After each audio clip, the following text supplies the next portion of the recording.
بسم الله.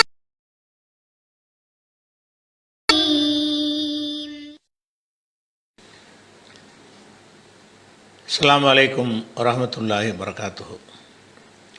அன்பிற்குரிய சகோதர சகோதரிகளை, ஒவ்வொரு ஞாயிற்றுக்கிழமையும் இரவு 8:30 முதல் 10:30 வரை வாட்ஸ்அப் வழியாக நீங்கள் அனுப்பியிருக்கிற கேள்விகளுக்கு இந்த நாள்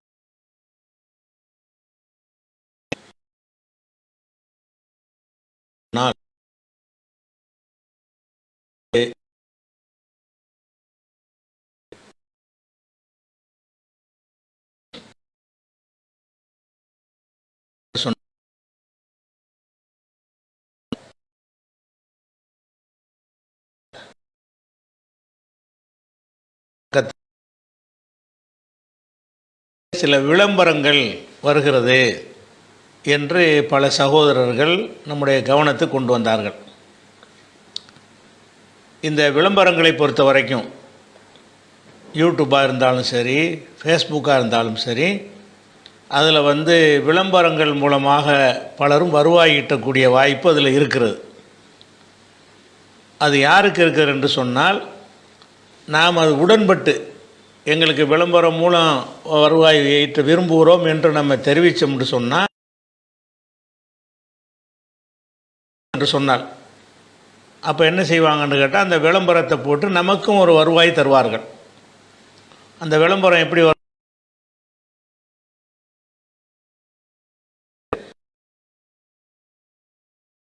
ஒரு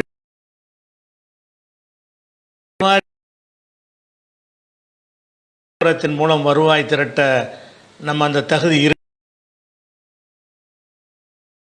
இருந்தாலும் நாம் அந்த கோரிக்கை ஏற்கலை. ஃபேஸ்புக்லேயும் கேட்கும் பொழுது நாங்கள் விளம்பரத்தை விரும்பலை, ஒரு பொருளாதாரத்தை சம்பாதித்தல் வரக்கூடாது என்ற செய்தி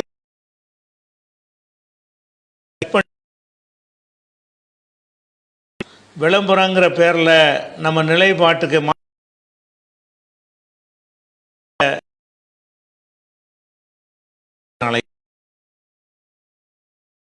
சம்பாதிக்கிறதுக்கு தான் அதை நடத்துகிறாங்க என்ற மாதிரியான ஒரு பிரச்சாரம் வரக்கூடாது என்ற காரணத்தினாலையும் இது நாள் வரைக்கும் நம்முடைய யூடியூப்லேயும் விளம்பரத்தை நம்ம அக்செப்ட் பண்ணவே இல்லை, ஃபேஸ்புக்லேயும் பண்ணலை. ஆனால் 2 மாதமாக என்ன செய்யுதுன்னா, இடையில் அவங்க ஒரு விளம்பரம் நிகழ்ச்சிக்கு இடையில் வருவதாக பல சகோதரர்கள் சுட்டி காட்டியிருக்கிறார்கள். அதை நம்ம ஆய்வு செஞ்ச வகையில் அவங்க ஃபேஸ்புக் நிறுவனமே என்ன செய்கிறாங்கன்னு கேட்டால், இந்த மாதிரி அவங்களாகவே எல்லா கையில் எடுத்துக்கொண்டு சில விளம்பரங்களை நுழைக்கிறாங்க. அப்படி நுழைக்கிற அதிகாரம் எங்களுக்கு இருக்குங்கிற மாதிரி ஒரு அறிவிப்பு போட்டிருந்தாங்க. அந்த அடிப்படையில் நம்ம நிகழ்ச்சியை நிப்பாட்டிட்டு விளம்பரம் வராமல், அந்த நிகழ்ச்சிக்கு இடையில் சில விளம்பரங்களை யூடியூப் ஃபேஸ்புக்கில் மாத்திரம் அந்த நிறுவனமே போட்டு கொண்டிருக்கிறதை நம்ம கண்ட்ரோலில் தான் நம்ம நிறுத்திடலாம். நம்ம உடன்பாடு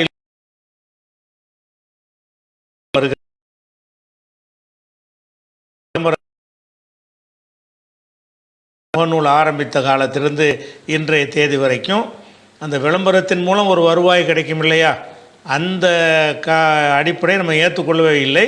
அதனால் 1-2 விளம்பரங்கள் வரும் என்று சொன்னால் அது நம்ம ஒத்துக்கொண்ட அடிப்படையில் நமக்கு வருவாய் தருவதற்காக வர்றது கிடையாது.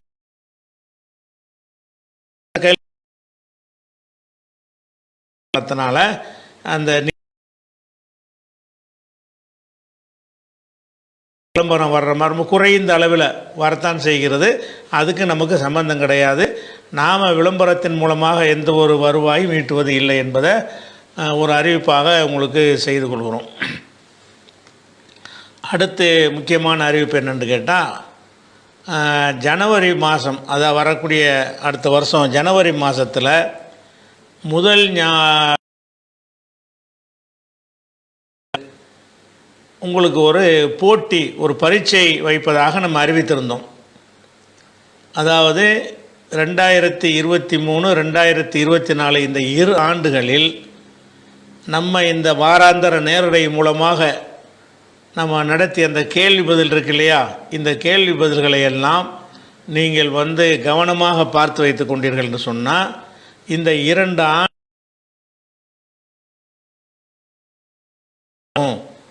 அந்த பரீட்சை என்று அறிவித்திருந்தோம்.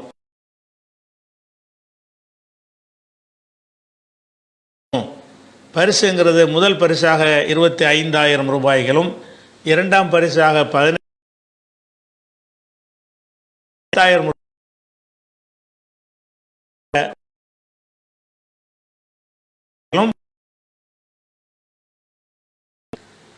அது சம்பந்தமாக பல சகோதரர்கள் அந்த பரீட்சைக்கு சென்னைக்கு வருமாறு தெரிவித்திருக்கிறீங்க.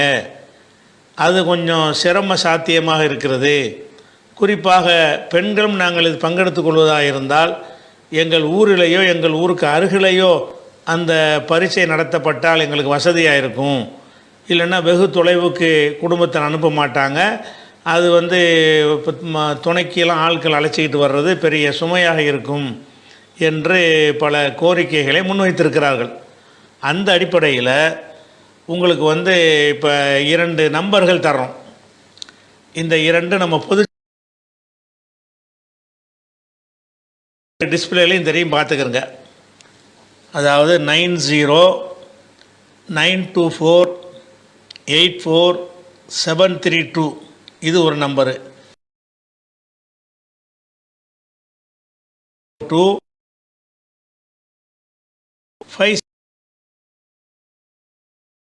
எந்த நம்பருக்காவது யாரெல்லாம் இந்த பரீட்சையில் பங்கெடுக்க விரும்புகிறீர்களோ அவங்க உங்களுடைய பேரை நீங்கள் பதிவு செஞ்சுக்கிறங்க. பதிவு செய்த உடனே எந்த பகுதியில் நீங்கள் இருக்கிறீங்களோ அந்த பகுதியில் உங்களுக்கு பரீட்சை சென்று அமைக்கப்படும். நீங்கள் திருச்சி பக்கத்தில் இருந்து அதுக்கு அந்த பங்கெடுக்க விரும்புனீங்கன்னு சொன்னால் திருச்சியிலேயே கலந்து கொள்கிற வகையில் அந்த பரீட்சை ஹால் அமைக்கப்படும். ராமநாதபுரத்தில் அங்கேருந்து வந்தால் யார் அந்த பரீட்சையில் கலந்து கொள்கிறீங்களோ அவங்களுக்கு சிரமம் இல்லாத வகையில் அவங்களுக்கு அருகே இருக்கக்கூடிய தேவையான அளவுக்கு 1-2 பங்கெடுக்கிறீங்களோ அந்த மாதிரியான அடிப்படையில் உங்களுக்கு அமைக்கப்படும்.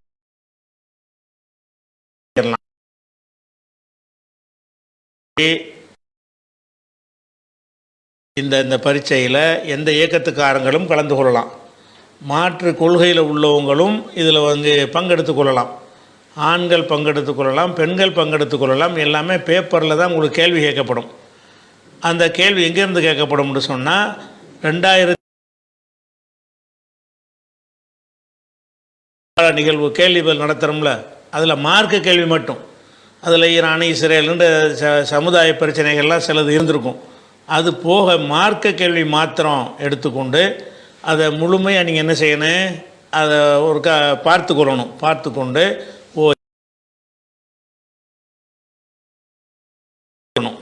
அதே மாதிரி 2024ஆம் ஆண்டு என்ன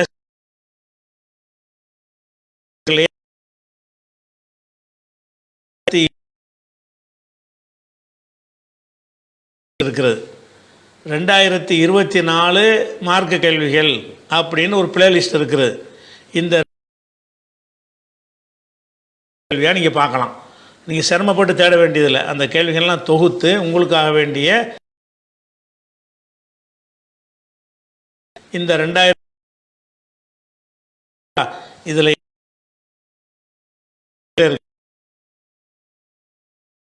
தொகுத்து போட்டிருக்கிறோம். அதில் வரிசையாக நீங்கள் என்ன செய்யணும், ஒவ்வொரு கேள்வியாக பார்த்து அதனுடைய பதிலை எதுக்கு இதை செய்கிறோம்னு கேட்டால், இந்த மார்க்க ரீதியாக நம்ம சொன்ன விஷயங்கள் உங்களையெல்லாம்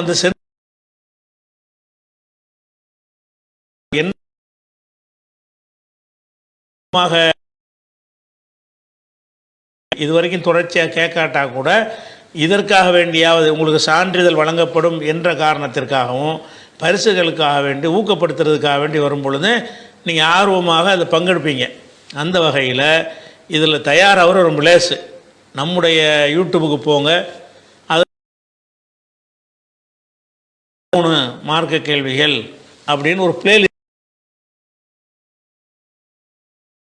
20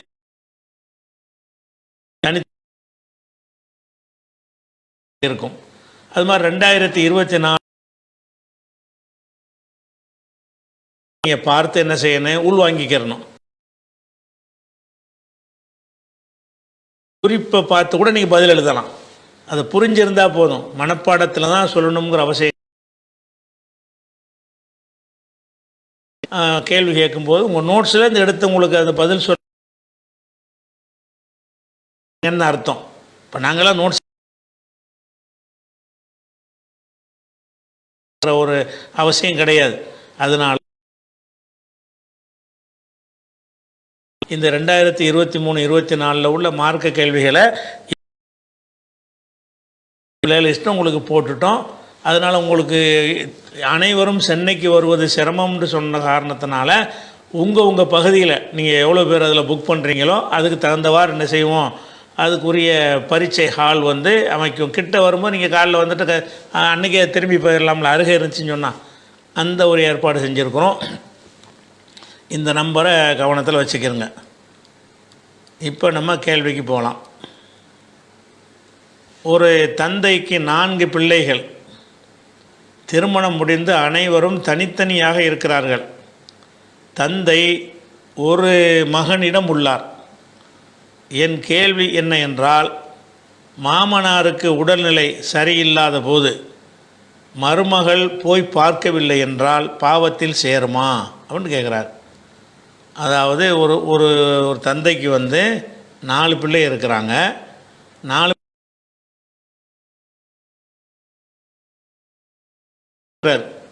இருக்கும்போது அங்கே ஒரு உடம்பு சரியில்லைன்னு கேள்விப்படுறாங்க. கேள்விப்பட்ட உடனே இந்த மருமகள் இருக்காங்கல்ல, மற்ற 3 மகன்களுடைய மனைவிமார்கள், இந்த மருமகள் போய் அவரை போய் பார்க்காம இருந்தால் குற்றமா? நம்ம கணவருடைய தந்தை உடம்பு சரியில்லாமல் இருக்கிறாரே அப்படின்னு சொல்லி போய் பார்க்காம நம்ம இருந்தோம் என்றால் குற்றத்தில் வருமா, பாவத்தில் வருமா அப்படின்னு கேட்குறாங்க. அதாவது பொதுவாக இந்த மாமனார் உறவுங்கிறதெல்லாம் கடந்து நோயாளிகளுடைய நோய் விசாரித்தல் என்பது மார்க்க கடமையில் ஒரு கடமை. ஒரு முஸ்லீமுக்கு ஒரு நோய் வர்றதை கேள்விப்பட்டு என்ன செய்யணும், அதை வந்து நம்ம ஒரு நோய் விசாரிக்கணும். ஒரு தொலைபேசி வழியாக கூட என்ன செய்யலாம், விசாரிக்கலாம். அது அவங்களுக்கு தொந்தரவு இல்லாத வகையில் விசாரிக்க போகிறோன்னு சொல்லி அந்த மாதிரி இல்லாத வகையில் என்ன செய்யணும், அவங்கள நோயாளிகளை சந்திக்க முடியாத லெவலில் அவங்க பிரைவசியாக இருந்தாங்கன்னு சொன்னால் அவங்க குடும்பத்தார்கிட்ட போய் விசாரித்து வரலாம். நோயாளிகளை விசாரித்தல் என்பது.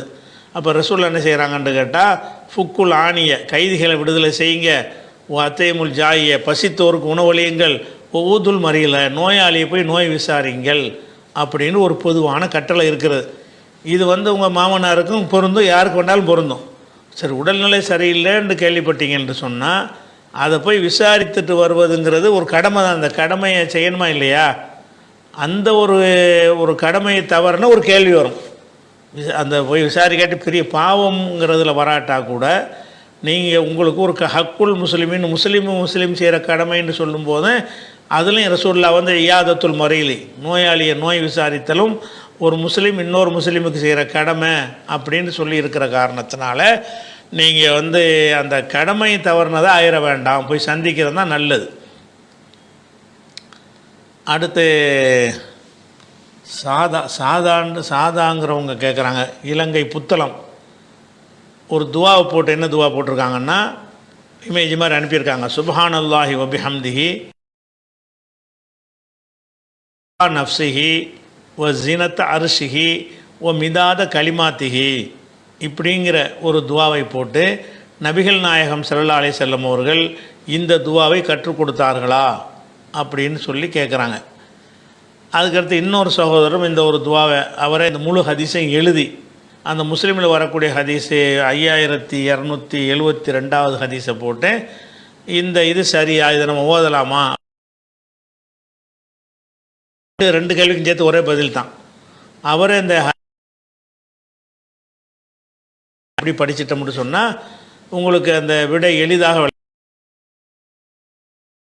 மனைவியார் ஜுவைரியா ரலியல்லாஹு அன்ஹா அவர்கள் கூறியதாவது, நபி ஸல்லல்லாஹு அலைஹி வஸல்லம் அவர்கள் சுபுஹ் தொழுகைக்கு பின் அதிகாலையில் என்னிடமிருந்து புறப்பட்டு சென்றார்கள். அவங்க மனைவி சொல்கிறாங்க, அப்போது நான் எனது தொழுமிடத்தில் அமர்ந்திருந்தேன். பிறகு அவர்கள் முற்பகல் தொழுகை தொழுது விட்டு வந்தார்கள். காலையில் போயிட்டு லுஹா தொழுது விட்டு, லுஹர் அல்ல, முற்பகல் தொழுகையை தொழுது விட்டு வந்தார்கள். அப்போதும் நான் அதே இடத்துல, காலையில் போனவங்க கொஞ்சம் நேரம் சென்று வர்றாங்க, நான் அதே இடத்துல அமர்ந்திருந்தேன். அப்போது என்னிடம், நான் உன்னிடமிருந்து சென்றது முதல் இதே நிலையில் தான் இருந்து கொண்டிருக்கிறாயா என்று கேட்டார்கள். நான் ஆம் என்றேன். நான் போனதுலேருந்து வர்ற வரைக்கும் இங்கே தான் உட்காந்துக்கிட்டு இருக்கிறியா, வேறு வேலை பார்த்தியான்னு கேட்குறாங்க. இல்லை நான் இங்கே தான் உட்காந்துருக்கிறேன் அப்படின்றாங்க. அப்போ நபி ஸல்லல்லாஹு அலைஹி வஸல்லம் சொல்கிறாங்க, நான்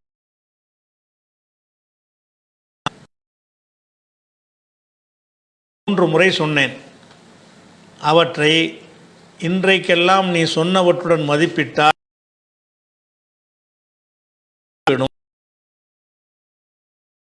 ரொம்ப நேரம் உட்காந்து ஏதோ சொல்லி ஓதி கொண்டிருக்கிறாய், அதுக்கு ஒரு மார்க்கத்தில் ஒரு கூலி இருக்கிறது.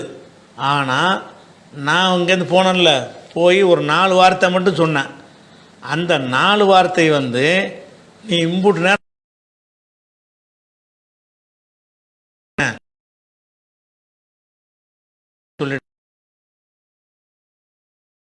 சொல்லி கொடுக்குறாங்க. எப்படி?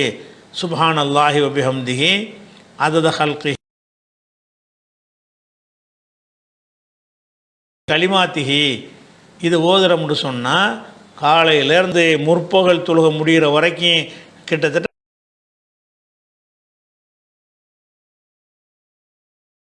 ஏதோ ஓதிக்கிட்டு இருக்கிறாங்க.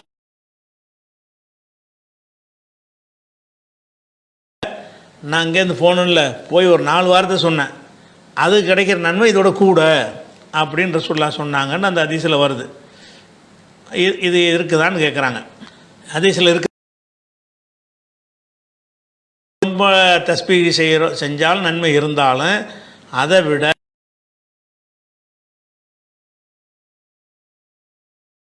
சிம்பிளாக இந்த ஒரு துவா, இந்த ஒரு திக்கரை மட்டும் செஞ்சிட்டீங்கன்னு சொன்னால் அது போதும். ஹதீஸ் அப்போ எந்த அதனால் இதை செய்யலாம். இது சரியான முறை. ஆயிஷா அவர்கள் ஒரு ஹதீஸை போட்டு இப்படி ஒரு ஹதீஸ் இருக்குதான்னு கேட்டிருக்கிறாங்க. என்ன ஹதீஸ் போட்டிருக்காங்கன்னா, ஒரு முறை ஆயிஷா ரலியல்லாஹு அவர்களது வீட்டின் முன்னால் முன்பின் அறியாத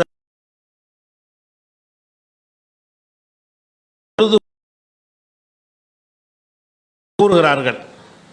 நபி ஸல்லல்லாஹு அலைஹி வஸல்லம் அவர்கள் தொழுது முடித்துவிட்டு வீட்டுக்கு வெளியில் பார்க்கிறார்கள். யாரை எதிர்பார்த்து நபி ஸல்லல்லாஹு அலைஹி வஸல்லம் அவர்கள் காத்திருந்தார்களோ அந்த ஜிப்ரீல் அலைஹிஸ்ஸலாம் அவர்கள் தான் அங்கு நின்று கொண்டிருந்தார்கள். ஜிப்ரீல் அலைஹிஸ்ஸலாம் அவர்களே, ஏன் நீங்கள்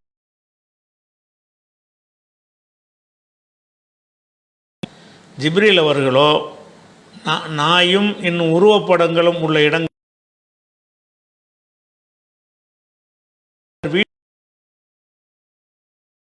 பார்த்த பொழுது ஒரு பொம்மை வீட்டின் ஒரு மூலையில் கிடந்ததை அப்புறப்படுத்திய பின் வானவர் தூதர் அவர்கள் அன்னை ஆயிஷா அவர்கள் வீட்டுக்குள் நுழைந்தார்கள். இப்படி ஒரு ஹதீஸ் இருக்குதா அப்படின்னு கேட்குறார். அதாவது இப்படி நம்ம தேடி பார்த்த வகையில் இப்படி ஒரு ஹதீஸு இல்லை, கிடைக்கல. ஆனால் எப்படி இருக்குன்னு கேட்டால், புகாரில் 3227வது ஹதீஸில் இருக்கிறது. வாதன் நபிய ஸல்லல்லாஹு அலைஹி வஸல்லம் ஜிப்ரீல் அவர்கள் நபி அவர்களுக்கு வாக்களித்திருந்தார்கள். என்ன வாக்களித்தார்? நாளைக்கு வர்றேன், உங்களை பார்க்கறதுக்கு வருவேன் அப்படின்னு ஒரு நாளை குறித்து சென்றார்கள். ஆனால் ஃபகால அவங்க சொன்னாங்க, இன்னால் ஆனதுகுல் பைத்தன் ஃபீஹி சூரத்துன் வலா கல்புன், எந்த வீட்டில் சொன்னார்கள் அப்படின்னு சுருக்கமாக இந்த வார்த்தைகளை கொண்ட ஹதீஸ் புகாரியில் இருக்கிறது 3227. அதுக்கடுத்து முஸ்லீமில் என்ன வருதுன்னு கேட்டால், இதே விஷயம் இன்னும் கொஞ்சம் அதிகமான தகவலோடு வருது. என்ன வருதுன்னு சொன்னால், வாத ரசூலுல்லாஹி ஸல்லல்லாஹு அலைஹி வஸல்லம் ஜிப்ரீல் அலைஹிஸ்ஸலாம் ஃபீ சாஅத்தின் யதி ஃபிஹா, வழக்கமாக வந்து கொண்டிருந்த ஒரு நேரத்தில் வருவதாக ஜிப்ரீல் வாக்களித்தார். வழக்கமாக காலைல 10 மணிக்கு வருவார்னு வைங்களேன், நாளைக்கும் 10 மணிக்கு வர்றேன் அப்படி வழக்கமாக வந்து கொண்டிருக்கிற நேரத்தில்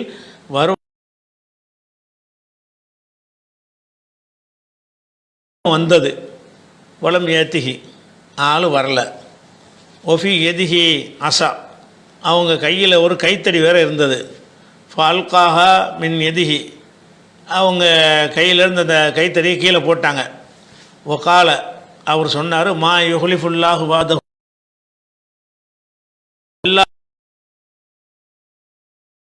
மாற மாட்டார்கள். அதனால் வர்றதாக ஜிப்ரீல் சொன்னால் கண்டிப்பாக வந்திருப்பார் அப்படின்னு சொல்லிட்டு என்ன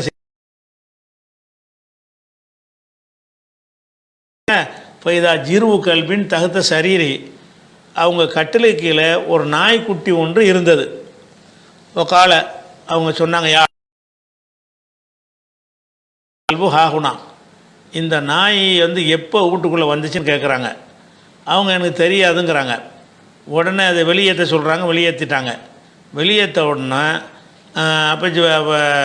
அப்போ ரசூலுல்லாஹ் சொல்கிறாங்க, ஜா ஜிப்ரீலு. அது வெளியேற்றினோன்னு ஜிப்ரீல் வந்துட்டார். அந்த நாய்க்குட்டி உள்ளே இருந்ததுனால வெளியே நிற்கிறார். அப்போ ரசூலுல்லாஹ் என்ன செய்கிறாங்க, சொன்னபடி வந்துடுவாங்களே, என்னமோ பிரச்சனை, அல்லாஹ் வாக்குறுதி கொடுத்தா கரெக்டாக நிறைவேற்றுவானே. ஜிப்ரீல் வாக்கு அல்லாஹ்வுடைய சொல்லி தான் அந்த வாக்கு கொடுப்பாரு, சுயமாக முடிவெடுக்க மாட்டார்ல. அப்போ வர்றேன்னு சொன்னால் வரலன்னு சொன்னால் என்னமோ ஒரு பிரச்சனை இருக்குது என்று ரசூலுல்லாஹ் தேடி பார்க்கும்போது நாய்க்குட்டி கிடக்குது வீட்டுக்குள்ளே. அதை வெளியேற்றினாங்க. வெளியேற்றினோன்னா இப்போ ஜிப்ரீல் வந்தார். அப்போ ரசூலுல்லாஹ் கேட்குறாங்க, வா தனி இப்போ ஜலஸ்துலக்க பழம் தாத்தி எனக்கு வாக்களிச்சதுங்க, நான் உங்களுக்காக வெயிட் பண்ணி உட்காந்துக்கிட்டு நீ வரலையே அப்படின்னு கேட்குறாங்க. அப்போ ஜிப்ரீல் சொன்னார், மனானி என்னை தடுத்து விட்டது அல் கல்புல்லதி கானஃபி பைத்திக்க உங்கள் வீட்டில் இருந்த இந்த நாய் தான் தடுத்துருச்சு. எந்த வீட்டில் நாயும் உருவப்படம் இருக்கிறதோ அங்கே நான்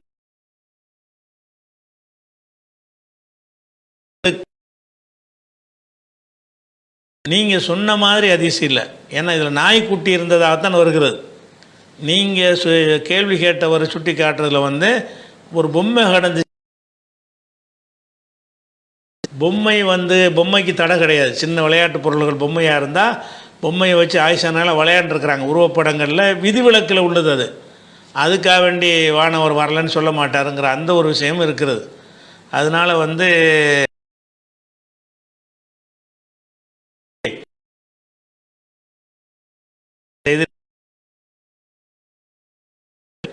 அப்படிங்கிற ஒரு அந்த நீங்கள் சொன்ன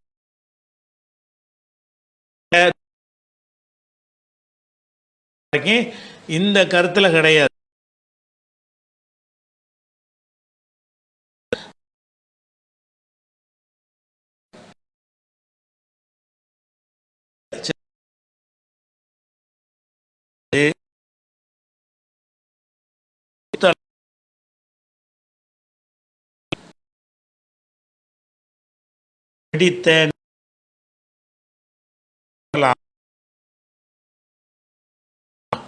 சாப்பிடுவது தவிர்ந்த சமையல் வேலைகளுக்கு பயன்படுத்தலாமா அப்படின்னு கேட்குறாங்க. பொதுவாக தமிழக மக்கள்கிட்ட, பிற மதத்து மக்கள்கிட்ட இப்படி ஒரு நம்பிக்கை. அசுங்கி போன பாத்திரம் இதில் எல்லாம் சாப்பிடவோ பயன்படுத்தவோ கூடாது, அது ஒரு தருத்திரம் அப்படிங்கிற மாதிரி ஒரு இந்த மாதிரி நம்பிக்கை இலங்கையில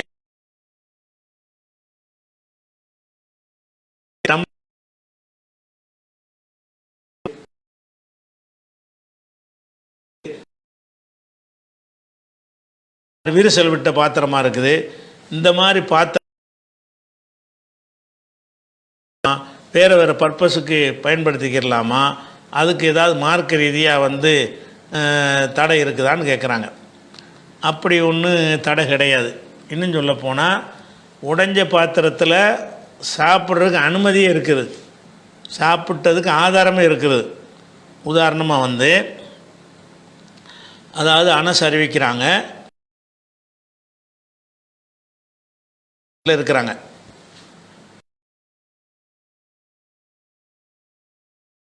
என்ன செய்கிறாங்கன்னு கேட்டால், ஒரு தட்டில் ஒரு உணவை வச்சு கொடுத்து விட்றாங்க. ரசூல் ஆயிஷா நாயகி வீட்டில் இருக்கிறாங்க. அங்கே கொண்டே கொடுத்துட்டு வான்னு அனுப்புகிறாங்க. அவங்க வீட்டுக்கு வரும்போது கொடுத்தா மனைவி தான் ரசூலுல்லாஹ்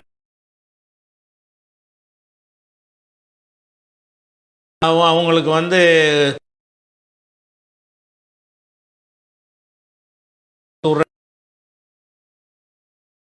அரசலத்தி மனைவி ரசூலுல்லாஹ்வுடைய ஒரு மனைவி வந்து மா ஹாதிமின் லஹா தனது ஊழியரோட ஒரு கசாத்தின் பிஹா தாமுன் உணவோடு உள்ள ஒரு தட்டில் உணவு வச்சு கொடுத்து விட்றாங்க. யார்? வேறு ஒரு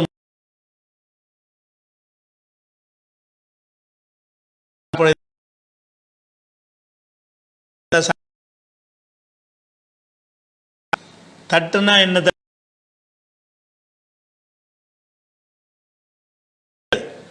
ஏன்னா உடஞ்சிருச்சின்னு வருது அது, அதனால் மண் தட்டாக இருக்கும். மண்ணில் செய்யப்பட்ட ஒரு தட்டில் வச்சு பாத்திரத்தை கொடுத்து விட்றாங்க. அப்போ லரபத்தில் உஹ்ராபி எதில் ஹாதிப், அப்போ அந்த ஆயிஷா நாய் வீட்டிலான இருக்கிறாங்க.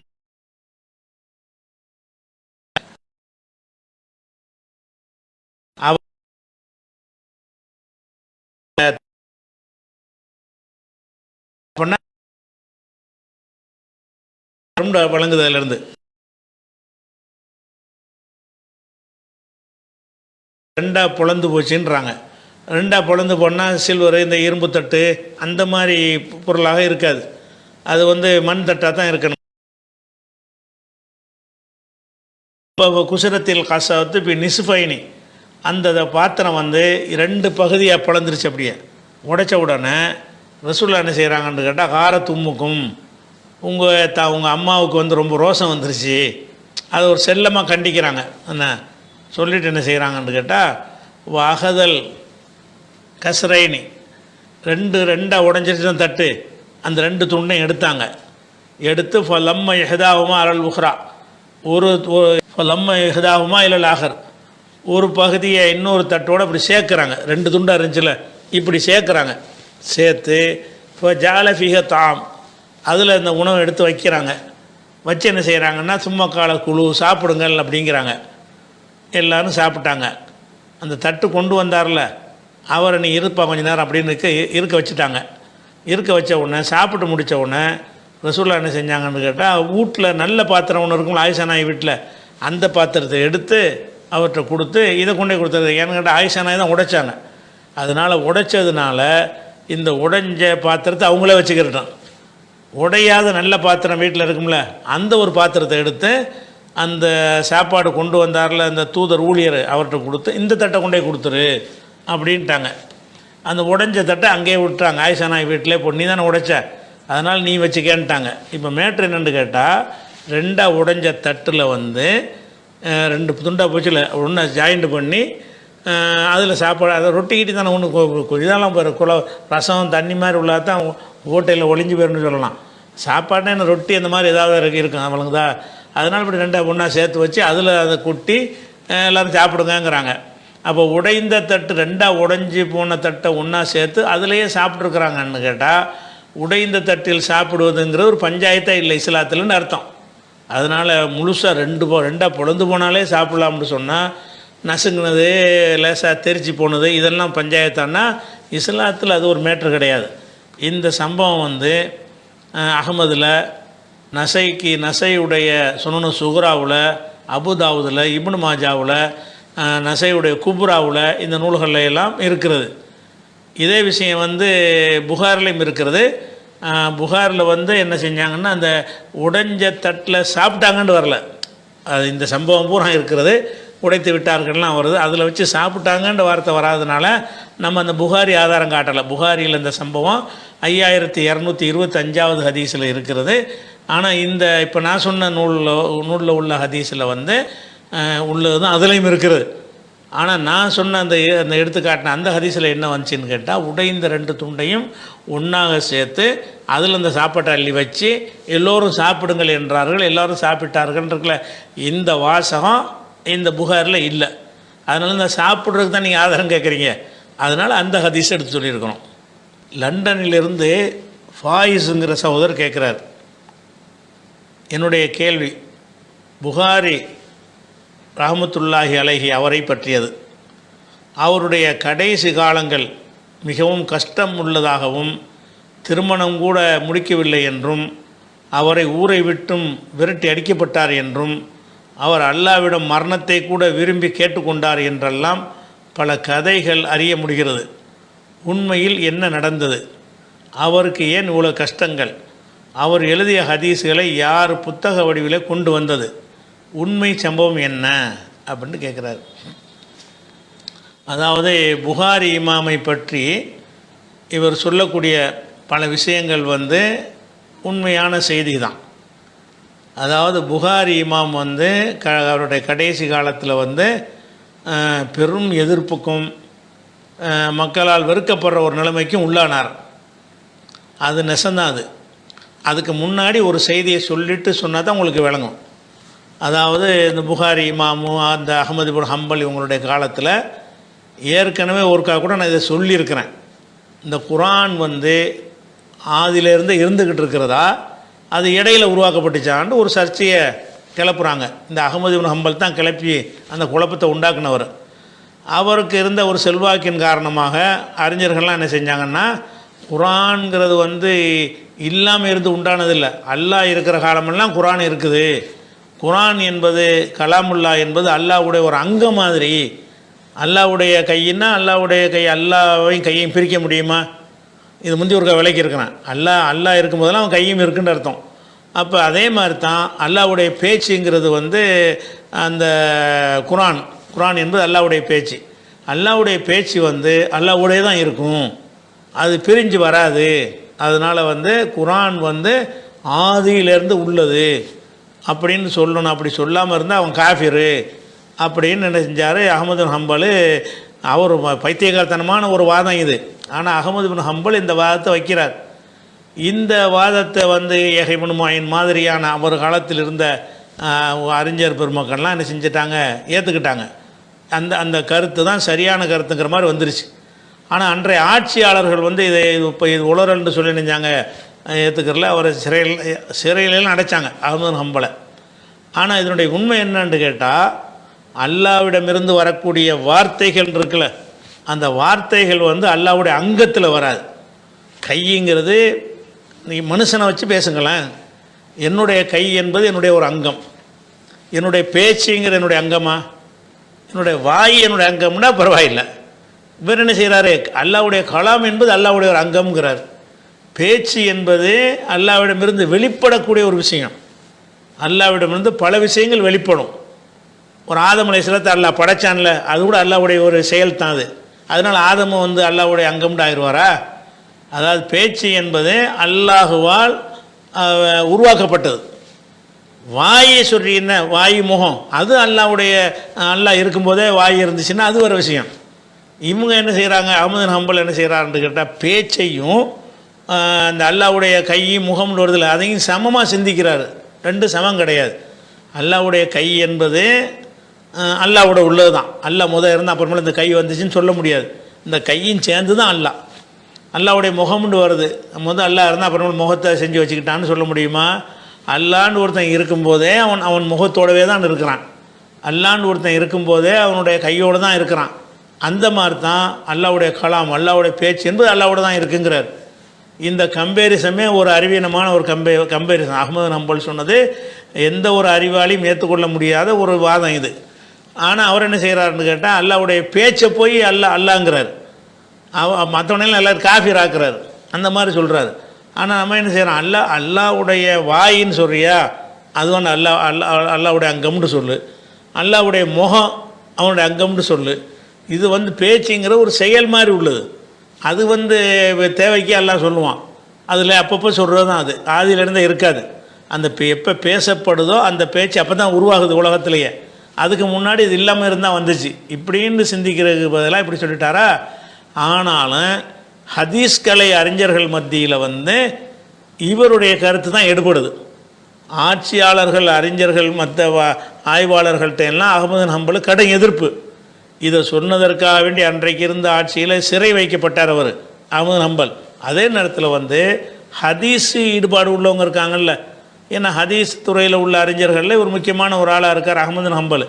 இவர் சொல்லிட்டாருங்கிற குருட்டு தக்லீதுக்காக என்ன செய்கிறாங்கன்னு கேட்டால் அகமது பின் ஹம்பல் பக்கம் நிறைய பேர் சாஞ்சிட்டாங்க. ஆனால் புகாரி இமாமுக்கு அதில் உடன்பாடு கிடையாது. அகமது பின் ஹம்பல் சொல்கிறார்ல, இது சரியில்லாதது அப்படின்னு அவர் நினைக்கிறார்.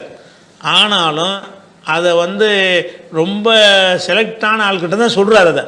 அதை ஒரு இயக்கமாக அவர் பிரச்சாரம் பண்ணலை. செலக்ட் பண்ணி ஒரு சரியாக புரிந்து கொள்ளக்கூடிய ஆள்கிட்ட மட்டும்தான் இது சரியில்லைங்கிற கருத்தை சொல்கிறார். இப்படி இருக்கிற ஒரு நேரத்தில் இவர் புகாரி இமாமும் கடைசி காலத்தில் புகார்லாம் எழுதி பெரியதாக ஷேகாவெலாம் ஆன பிறகு நைசாப்பூருங்கிற ஊருக்கு போகிறார். நைசாப்பூரில் முகமது பின் யஹ்யான்னு ஒரு ஆள் இருக்கிறார்.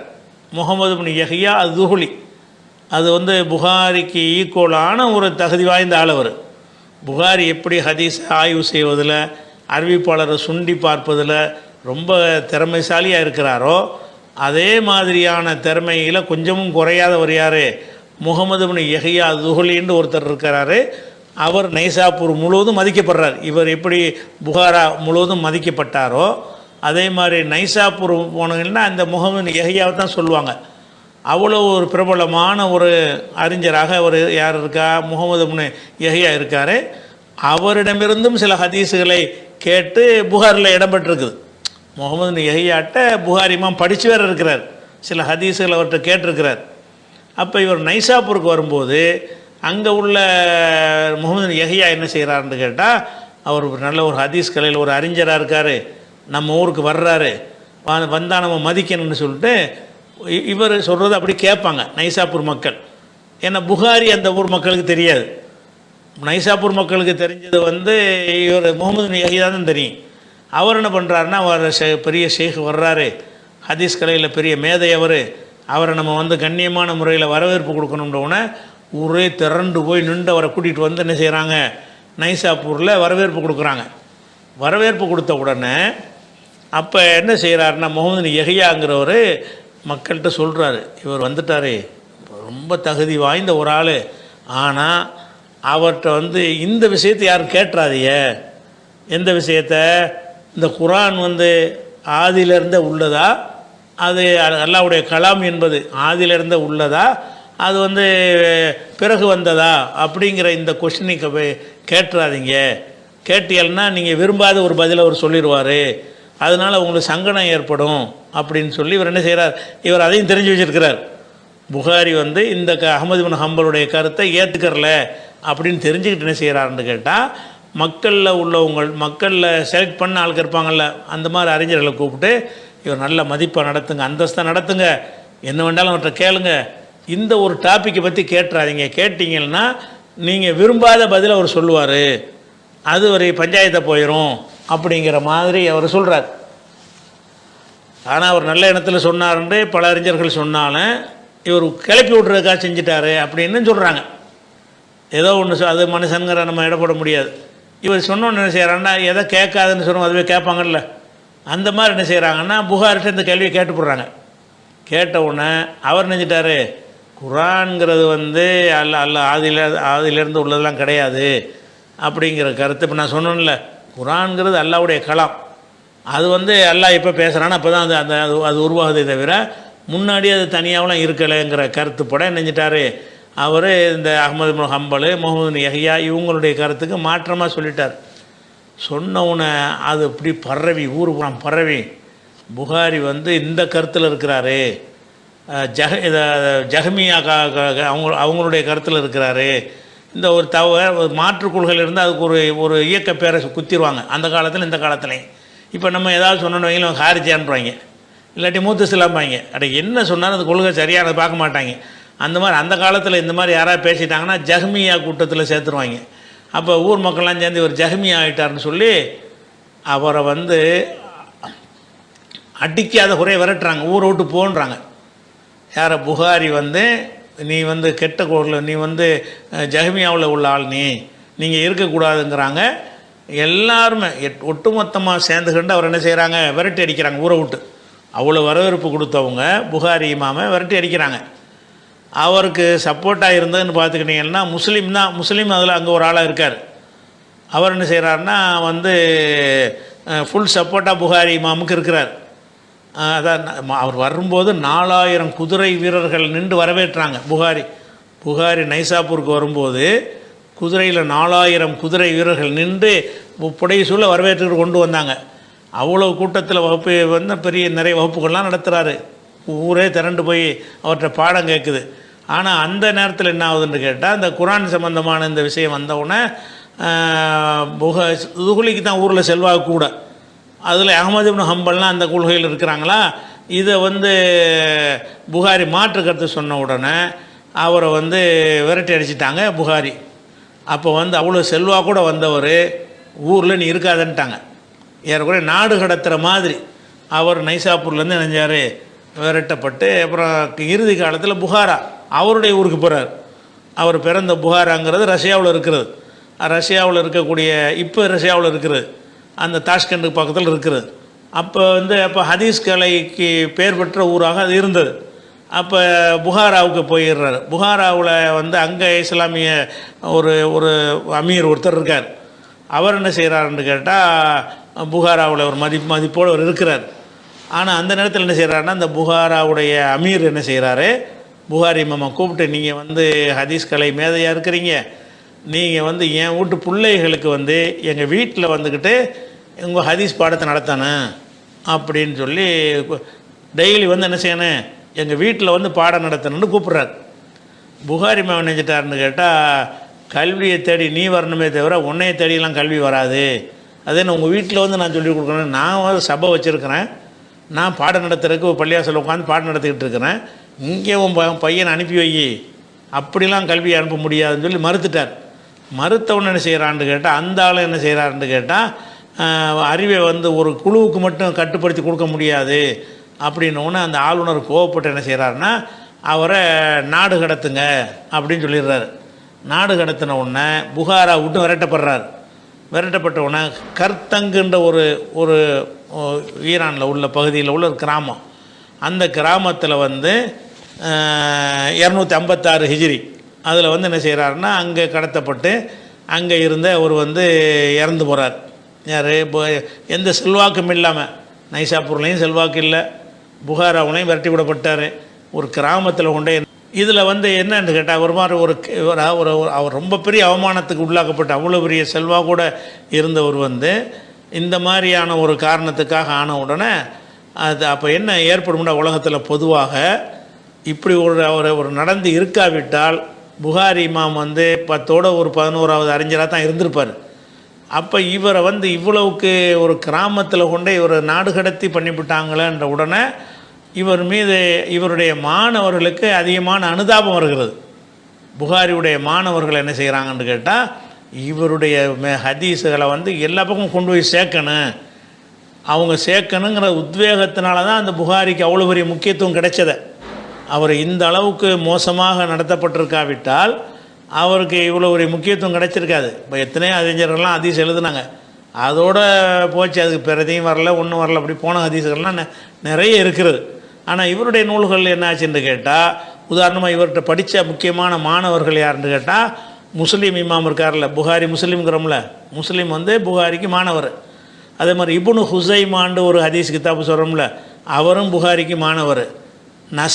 நசை இமாம்னு சொல்கிறோம்ல, அவரும் புகாரிக்கு மாணவர். அகமது இப்னு சலமா நைசாபூரி, அவரும் வந்து புகாரிக்கு மாணவர்.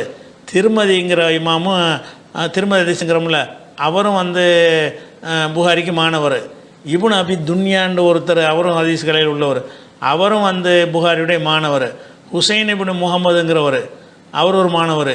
யாக்கூப் இப்னு யூசுஃபுல் அஹ்ரம், அவர் ஒரு முக்கியமான ஒரு ஆள். ஜாஃபர் இப்னு முகமது நைசாபூரி, இவரும் மாணவர். அபுல் காசிம் பகவி இமாம்னு சொல்லுவாங்கள்ல, அவரும் அவருடைய மாணவர்.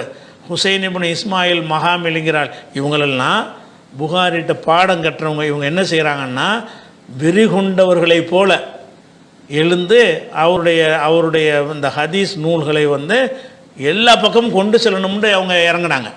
இவ்வளோ பேரும் புகாரியை கொண்டு போய் சேர்த்ததில் திருமதிக்கு பங்கு இருக்கிறது, நசைக்கு பங்கு இருக்கிறது, முஸ்லீமாக பங்கு இருக்கிறது. அவங்களும் ஹதீஸ் நூல்களை தனியாக எழுதுனாங்க. என்ன எழுதுனாலும் இதுக்கு நிகராக எங்கள் புஸ்தகம்லாம் கிடையாதுன்னு சொன்னாங்க. திருமதி இமாமும் அவர் திருமதின்னு எழுதியிருக்கிறாரு. ஆனால் அவர் புகாரி ஹதீஸை தான் கொண்டு போய் சேர்த்தார். அப்போ புகாரியுடைய நூலுக்கு எதனால் அவ்வளோ முக்கியத்துவம் கிடைச்சுன்னு சொன்னால், அவரை இந்த அளவுக்கு இன்சல்ட் பண்ணிட்டாங்களே, அவருடைய சேவையை மதிக்காமல் அவ்வளோ கேவலப்படுத்திட்டாங்களே, ஒரு கொள்கைக்காகத்தானே அவர் ஒரு நின்றார் அப்படிங்கிற ஒரு வேற ஒரு பாரதூரமான குற்றச்சாட்டு ஒன்றும் இல்லை. ஒரு மாற்று கருத்து இருந்தால் கூட அதுக்காக இப்படியா செய்வாங்க. அந்த ஒரு அடிப்படையில் தான் என்ன ஆகுதுன்னா, புகாரி இமாமுக்கு வந்து அவருடைய மாணவர்களாக இருந்த இப்னு ஹுசைமா, அது மாதிரி முஸ்லிமு, அது மாதிரியான பகவி, திருமதி, நசை, இவங்களெல்லாம் என்ன செய்கிறாங்க, அவருடைய ஹதீஸுகளை வந்து எல்லா பக்கமும் கொண்டு சேர்க்குறாங்க. கொண்டு சேர்த்த வகையில் தான் இந்த புகாரி முக்கியத்துவம் வாய்ந்த இடத்துல முதல் இடத்துல வந்தது. அதான் காரணம். இதே மாதிரியான தகுதியில் இந்த முகமது யஹ்யாங்கிறவர் ஒரு புக் எழுதியிருக்கார். அது கையெழுத்தாகவே இருந்து அது அச்சுக்கே வரல. அது இப்போ டைப் பண்ணி அதை சேர்த்துருக்குறாங்க சாஃப்ட்வேர்களில். அதுவும் இதே மாதிரி தகுதி வாய்ந்த கிதாபு தான். இருந்தாலும் வந்து என்ன செய்யலை, இவருக்கு உள்ள அளவுக்கு வந்து அவருக்கு இந்த மாதிரி மாணவர்கள் கிடைக்கல. அந்த மாதிரி இருந்திருக்கிறார் ஒன்று. அதே மாதிரி வந்து இது இன்னொரு விஷயம், அவர் நம்ம செத்துட்டா பரவாயில்லைன்னு நினச்சாருன்ற ஒரு கேள்வி கேட்டிருக்கிறீங்கல்ல. ஆனால் அப்படி எழுதி வச்சுக்கிறாங்க. அப்படி ஆனால் எனக்கு நம்ப முடியல. ஏன்னு கேட்டால், அப்படி மரணத்தை வந்து விரும்பக்கூடாதுன்னு ஹதீஸ் எல்லாம் இருக்கிறது. இவரே அதை பதிவு பண்ணியிருக்கிறார். ஆனால் என்ன செய்கிறாங்கன்னு கேட்டால், அப்துல் குத்தூஸ் இப்னு அப்துல் ஜப்பார்னு ஒருத்தர் இருக்கார். அவர் புகாரியுடைய மாணவர். அவர் என்ன செய்கிறாருன்னு கேட்டால், இரவில் புகாரி நான் ஒரு அல்லாட துவா செய்கிறத நான் கேட்டேன். இரவில் தொழுது விட்டு துவா செய்வார். அதில் என்ன செய்வார்னா, அல்லாஹும்ம கது லாக்கத் அலையல் அருள் விமா ரஹபத், இறைவா இந்த பூமி விசாலமாக இருந்து கூட என்னை பொறுத்த வரைக்கும் சுருங்கி போச்சு, ஃபக்பில் நீலைக்கு என்னை கைப்பற்றிக்க, என்னை மூத்தாக்கிறு அப்படின்னு சொல்லி அவர் துவா செய்வதை, அடிக்கடி துவா செய்து கொண்டிருப்பதை நான் செவியுற்றேன் என்று ஒரு ஆள் அறிவிக்கிறார். ஒரு ஆள் யார்? அப்துல் குத்தூஸுங்கிற ஒரு ஆள், புகாரியுடைய காலத்தில் இருந்தவர். நேராக கேட்டேங்கிறார்ல, புகாரியை பார்த்தவர் தான். இப்போ புகாரியை பார்த்த ஒரு ஆள், அவர் இரவு தொழுது விட்டு இந்த மாதிரி துவா செஞ்சார், இறைவா பூமி விசாலமாக இருந்தும் கூட எனக்கு சுருங்கி போச்சே, சுருங்கிச்சுன்னா எல்லாம் ஒதுக்கி தள்ளிட்டாங்கல்ல, அந்த அளவுக்கு மன உளைச்சலுக்கு ஆளானாருங்கிற ஒரு விஷயம் இருக்கிறது. ஆனாலும் இப்படி கேட்கக்கூடாதுன்னு இருக்க மார்க்கத்தில் என்னை சீக்கிரம் கைப்பற்றிக்கான்னு கேட்கக்கூடாதுன்னு இருக்கிறது. அவர் கேட்டார்னு சொல்ல தௌலீஹுங்கிற அந்த கித்தாபில் என்ன செய்கிறாங்க, இப்படி அப்துல் குத்தூஸ் சொன்னதாக எழுதி வச்சுருக்கிறாங்க. அது சொன்னார் என்பதற்கு இப்படி ஆதாரத்தை காட்டினாலும் நம்ம இதை நம்ப முடியலை. அவர் அவ்வளவு அந்த கொள்கையில் தடம் புரள்ற ஆள் கிடையாது. அவர் புகாரியை பொறுத்த வரைக்கும் அவர் ஒரு எதை சரின்னு காண்றாரோ அதில் வந்து கரெக்டாக நிற்கிறாள். அதனால தான் அங்கே ஆளுநர் வீட்டுக்கு பாடம் தர மாட்டேன்னு சொன்னார், படித்து கொடுக்க வரமாட்டேன்டார், கல்வியத்தை நீவான்னு சொன்னால். இப்படி சொன்ன ஒரு ஆள் வந்துக்கிட்டு இந்த மாதிரி உலகம்லாம் நம்மளை ஒதுக்கிருச்சுங்கிறதுக்காண்டி சீக்கிரம் மூத்தாக்குன்னு கேட்பாரா? சீக்கிரம் மூத்தாக்குன்னு கேட்பதாக இருந்தாலும், அது கித்தாப்பில் எழுதப்பட்டிருந்தாலும், அதே ஒரே ஒரு ஆள் நான் கேட்டேன்னு சொன்னாலும், இது வந்து தவறான செய்தியாகத்தான் நம்ம கருத வேண்டியது. அப்படி சொல்லியிருக்க மாட்டார். சொல்லக்கூடாது ஒன்றை சீக்கிரம் மௌத்தாக்குன்னு இப்படி கேட்பார். இறைவா துன்பத்தில் இருக்கிறேன், எப்படி கேட்கலாம்? உங்களை துன்பம் எல்லை மீறி போச்சுன்னு சொன்னால், இறைவா நான் வாழ்வது நல்லதுன்னு இருந்தால் என்னை வாழ வை, நான் மரணிப்பது நல்லதுன்னு கருதினால் மரணிக்க அப்படி தான் துவா செய்யலாமே தவிர யாரும் என்ன செய்யக்கூடாது, மரணத்தை அல்லாட்ட கேட்கக்கூடாதுங்கிற ஹதீஸை இவர் பதிவு பண்ணி வச்சுருக்கிறார். அதில் அவர் பதிவு பண்ணதில் அவர் நம்பிக்கை உள்ளவராக இருந்தார். அந்த கொள்கையிலெல்லாம் வளைஞ்சு கொடுக்குறாரு கிடையாது. இது ரெண்டுலேயும் நீங்கள் பார்க்கணும். இப்போ ஒன்று, அதாவது அந்த அஹ்மது பின் ஹம்பலுங்க அவ்வளோ செல்வாக்கு அஹ்மது பின் ஹம்பல் புகாரிக்கு உஸ்தாது தான். உஸ்தாதாக இருந்தும் கூட அவருடைய கொள்கை சரி இல்லைன்ற ஒரு அடிப்படையில் என்ன செய்கிறாரு, அதுக்கு மாற்று கருத்து சொல்கிறாருன்னு சொன்னால், இவர் மார்க்கத்தில் இவருக்கு எது சரின்னு பட்டுச்சோ அதில் வளையாத ஒரு ஆள் வழங்குதில்ல, இவருக்கு சரின்னு பட்டால் என்ன செய்கிறது, பெரிய அறிஞர்கள்லாம் வந்து எதிர்க்கிறாங்க. முகமது யஹ்யா துஹுலியெல்லாம் இவருக்கு எதிராக இருக்கிறாரு. அதை பற்றிலாம் அவர் கவலைப்படவே இல்லை. ஊரை விட்டு விரட்டுவாங்களே என்பதற்காக வேண்டி அந்த ஒரு விஷயத்தை மறைச்சாவது பேசினாரா? மறைச்சியும் பேசலை. அந்த கொள்கை உறுதியிலாம் அவர் வந்து ஒரு அசைக்க முடியாத ஒரு ஆளை தான் இருந்திருக்கிறார். அதனால் வந்து இன்னும் சொல்ல போனால் இந்த பிற்காலத்தில் வந்த அறிஞர்களில் இப்னு தைமியா, இப்னு கையும் எல்லாரும் போன்றவர்களெல்லாம் அஹ்மது பின் ஹம்பலுக்கு சப்போர்ட் பண்ணாமல் புகாரி தான் சப்போர்ட் பண்ணுறாங்க. அஹ்மது ஹம்பல் தான் தப்பு பண்ணிட்டார், தேவையில்லாத சர்ச்சையை உண்டாக்கிட்டார், அது வந்து புகாரி பக்கம் தான் நியாயம் இருக்குன்ட்டு இவங்கெல்லாம் பிற்காலத்துலேயும் இவருக்கு தான் சார்பாக பேசியிருக்கிறாங்க, இப்னு தைமியா போன்றவர்கள்லாம். அதனால் புகாரி வந்து அந்த மாதிரி செஞ்சாருங்கிறது ஏற்றுக்கிற முடியலை. இருக்குது, இல்லாத ஒன்றும் சொல்லலை, இருக்குது தான் செய்கிறது. ஏன்னா அவர் நேரடியாக கேட்டேன்ல ஒருத்தர் சொல்கிறாரு, ஒரு மாணவராக இருந்த ஒருத்தர் சொல்கிறாரு. ஆனால் வந்துக்கிட்டு அது ஏற்றுக்கிற மாதிரி இல்லை, நம்புகிற மாதிரி இல்லை. சரி, அது ஒரு விஷயமாச்சா. அதுக்கு அடுத்தது அவர் கல்யாணம் பண்ணலைன்ற மாதிரியும் கதைகள் எழுதி வச்சுருக்கிறாங்க. ஆனால் கல்யாணம் பண்ணலைங்கிறத வந்துக்கிட்டு எந்த ஒரு ஆதாரமும் இல்லை. ஏன்னா கல்யாணத்தை வந்து அவரே நினைஞ்சிருக்காரு, பதிவு பண்ணியிருக்கிறாரு, திருமணம் பண்ணாமல் இருக்கக்கூடாதுன்னு சொல்லிட்டு. நிறைய பேர் பண்ணாமல் இருந்திருக்கிறாங்க. இப்னு தைமியா கூட பண்ணலை தான், நிறைய பேர் பண்ணாமல் இருந்திருக்கிறாங்க. ஆனாலும் இவர் திருமணம் பண்ணலைங்கிறதுக்கு எந்த ஒரு குறிப்பும் கிடைக்கல. ஏன்னு கேட்டால் இவர் அந்த 3 பேர் வந்து பேசிக்கிடுவாங்கல்ல, ரசூலுல்லாஹ்ட்ட இபாதத்து எப்படி இருக்கும்னு கேட்பாங்க. ரொம்ப கம்மியாக இருக்கணும், நான் இனிமேல் கல்யாணமே பண்ண மாட்டேன், நான் நோன்பு வச்சுட்டே இருப்பேன்னு சொல்லும்போது அதை ரசூலுல்லாஹ் கண்டித்து, இது யார் என்னுடைய சுன்னத்தை புறக்கணிக்கிறாரோ என்னை சேர்ந்தவன் இல்லைங்கிற ஹதீஸையெல்லாம் வெளியிட்டவர் புகாரி. அவர் வந்துக்கிட்டு கல்யாணம் பண்ணாமல் இருப்பார்னு சொன்னால் ஒன்று தேவையற்றவராக இருந்திருக்கணும், அப்படி இருக்கணும். ஆனால் வந்து அதுக்கு குறிப்பு கிடைக்கணும்ல. கல்யாணம் பண்ணலைன்னுலாம் குறிப்பு கிடையாது. என்ன குறிப்பு இருக்குன்னு கேட்டால் அவருக்கு சந்ததி இல்லைன்னு இருக்குது. புகாரி ஒரு ஆளை பற்றி அவருடைய பிள்ளைகள் தானே பேர் சொல்லுவாங்க. பேர் சொல்ல ஒரு பிள்ளைன்னு தானே சொல்கிறாங்க. பிள்ளைகளை வச்சு தானே ஒருத்தனுக்கு பேர் வழங்கும். அப்போ புகாரிக்கு பிள்ளை இருக்காங்கன்னா பிள்ளை இல்லை. பிள்ளை இல்லைன்னா என் கல்யாணம் இல்லைங்கிற, கல்யாணம் பண்ணி பிள்ளை பெறாமல் இருந்துருப்பார்ல. அவர் வாரிசுகளை விட்டு செல்லவில்லை அப்படிங்கிறது தான் இருக்கே தவிர அவருக்கு வந்து கல்யாணம் பண்ணலைங்கிறதுக்கு வந்து ஒரு ஆதாரபூர்வமான செய்தி கிடையாது. அவர் புள்ளக்குட்டி கிடையாதுங்கிறதுக்கு, புள்ளக்குட்டி இருந்தால் வந்துடும்ல, அவருக்கு சந்ததிகள் கிடையாது என்று ஏன் சொல்கிறாங்க? கல்யாணம் பண்ணலன்னு ஒரே அப்படி சொல்லியிருப்பாங்கள்ல அழகான முறையில். அது வார்த்தை எப்படி சொல்கிறாங்கன்னா, உலம் யொக்கிபில் புகாரி அகதமின் அல் அவுலாத். புகாரி எந்த ஒரு பிள்ளை விட்டு செல்லலை, தனக்கு வாரிசாக விட்டு செல்லவில்லை அப்படின்னா புள்ள பெறலன்னு அர்த்தம். புள்ள பெறலைன்னா கல்யாணம் பண்ணலான்ட்டு அர்த்தம். கல்யாணம் பண்ணி புள்ள பெறாமல் இருக்கலாம்ல. அதனால் வந்து அந்த 2 விஷயத்தில் வந்து டவுட் இருக்குது. ஆனால் பெரும் மன உளைச்சலுக்கு ஆளாக்கப்பட்டார். மன உளைச்சல் ஆளாக்கப்பட்டார். என்னதான் இருந்தாலும் அந்த அந்த புறக்கணிக்கப்பட்டார் இல்லையா, அந்த விஷயத்தில் அவர் மேலே தான் நிற்கிறார். புகாரி வந்து அவர் மேலே ஒரு ஆளுநருக்கு பணிய மாட்டேன்னு சொன்னதுலையும் சரி, அஹ்மது பின் ஹம்பல் போன்ற அறிஞர்கள் சொன்ன தப்புன்னு படும் பொழுது ஊரை எதிர்த்தாலும் பரவாயில்லை, தப்புனா தப்பு தான், என்ன வேணாலும் செஞ்சுட்டு போயா நின்றார்ல, அந்த 2 தன்மையினால தான் அவருக்கு இந்த மன உளைச்சல் ஏற்பட்டுச்சுன்னு சொன்னால் அந்த விஷயத்தில் இவர் பக்கம் தான் நியாயம் இருந்தது. புகாரி பக்கம் நியாயம் இருந்தது, சத்தியத்தின் பக்கம் நின்றுருக்கார் என்பது தான் உண்மை. அது விளைங்கிடணும். எஸ்எஸ் அப்துல்லா கடையநல்லூர் அமர்ந்து கொண்டு பாங்கு சொல்லலாமா? பாங்கு சொல்லும்போது உட்காந்துக்கிட்டு பாங்கு சொல்லலாமான்னு கேட்குறாங்க. பொதுவாக பாங்கு சொல்வது எல்லாமே வந்து நின்று கொண்டு தான் பிலால் எல்லாம் சொல்லியிருக்கிறாங்க. ரசூல்லா கூட என்ன செய்வாங்கன்னு கேட்டால், கும் ஃபாதின் பின் நாசி பிசலா, பிலாலே எந்திரிச்சு மக்களுக்கு பாங்கு சொல்லு அப்படிங்கிற வார்த்தையை ரசூல்லா யூஸ் பண்ணாங்கன்னு சொல்லி புகாரில் 595வது ஹதீஸில் இருக்கிறது. அது மாதிரி ஒரு மெம்பர் அதுக்கு மேடையில் ஏறுவார், ஏறி தான் பாங்கு சொல்வார்.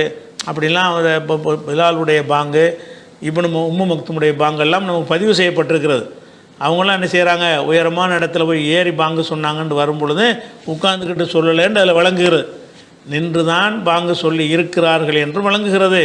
பிலாலே எழுந்து நீ பாங்கு சொல்லுன்னு ரசூல்லா சொல்கிறாங்கல்ல, அப்போ நீ எழுந்து தான் நிற்கணுங்கிறது அதில் விளங்குகிறது. பாங்குக்கு வந்து என்ன செய்யணும், நிற்கத்தான் வேணுங்கிறது ஓகே. அதே நேரத்தில் எல்லா வணக்கங்களுக்குமே தொழுகை உள்பட எல்லாத்துக்குமே இயலவில்லை என்று சொன்னால் அதுக்கு வந்து இயன்ற மாதிரி செய்யலான்னு ஒரு பொது அனுமதி இருக்குல்ல. உதாரணமாக வந்து ரசூல்லாட்ட வந்து இம்ரான் இப்னு ஹுசைன்கிறவர் கேட்குறார், அல்லாஹ்வுடைய தூதரே, எனக்கு வந்து ஒரு மூல வியாதி இருக்கிறது, அதனால் நான் வந்து என்ன செய்கிறது, எப்படி நான் தொழுகிறது அப்படின்னு கேட்குறாரு. அப்போ ரசூல்லா சொல்கிறாங்க, சல்லி காயிமன், நின்றுக்கிட்டு தொழுவு, ஃபைல்லம் தஸ்தத்தி ஃபகாயிதன், அதுக்கு இயலவில்லை என்றால் உட்கார்ந்து தொழுவு, ஃபைல்லம் தஸ்தத்தி ஃபலா ஜம்பின், அதுக்கும் முடியலைன்னு சொன்னால் படுத்துக்கிட்டு தொழுவு.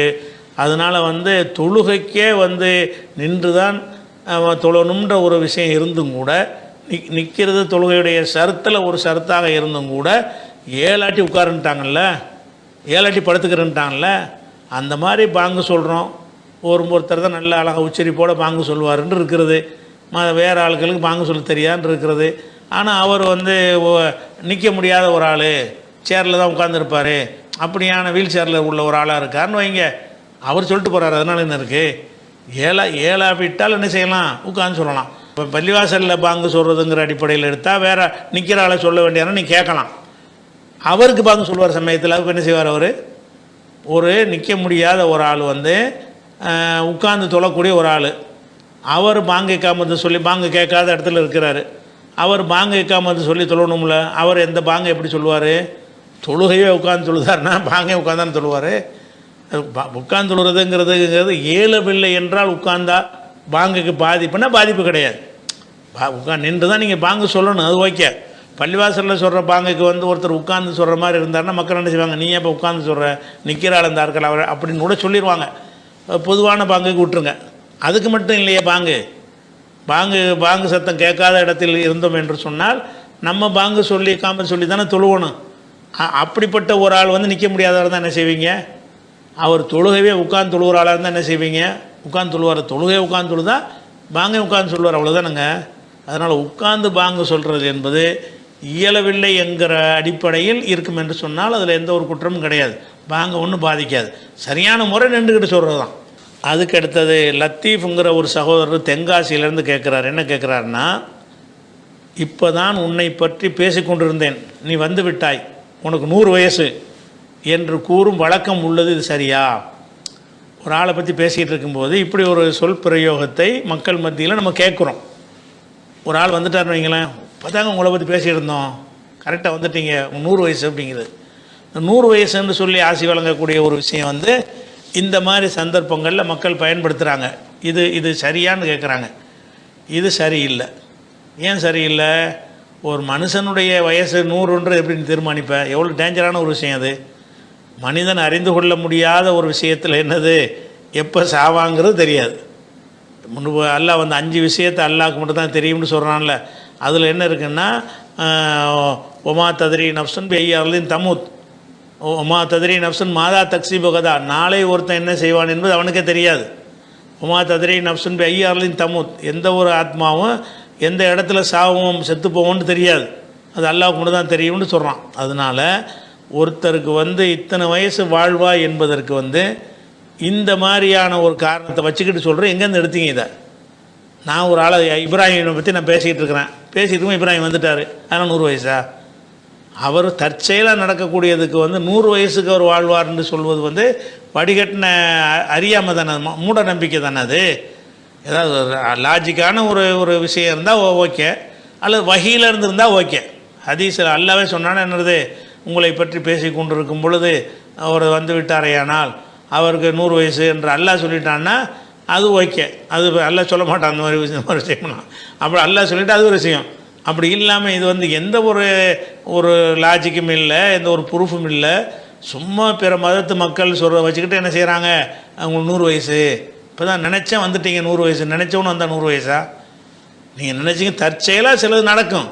அப்போ தற்செயல் நடந்ததெல்லாம் சேர்த்து முடிச்சு போட்டு சொல்லுவது வந்துக்கிட்டு எந்த ஒரு சம்மந்தம் இல்லை. ரசூல் அணைஞ்சிட்டாங்கன்ட்டு கேட்டால் இதெல்லாம் வந்து அதாவது அதுக்கு வஹியுடைய ஆதாரமோ லாஜிக்கான காரணமோ இல்லாமல் இந்த மாதிரி ஏதாவது பேசுனா அதுக்கு பேர் ஜாஹிலியா, மடத்தனம்னு அர்த்தம். இந்த மடத்தனம் மாதிரி பேசுகிற ஆளுக்கு நம்மளை சேர்ந்த ஆள் இல்லைன்ட்டாங்க ரசூல்லா. புகாரில் 1294, 1297, 1298, 3520 ஆகிய ஹதீஸுகளில் வருகிறது.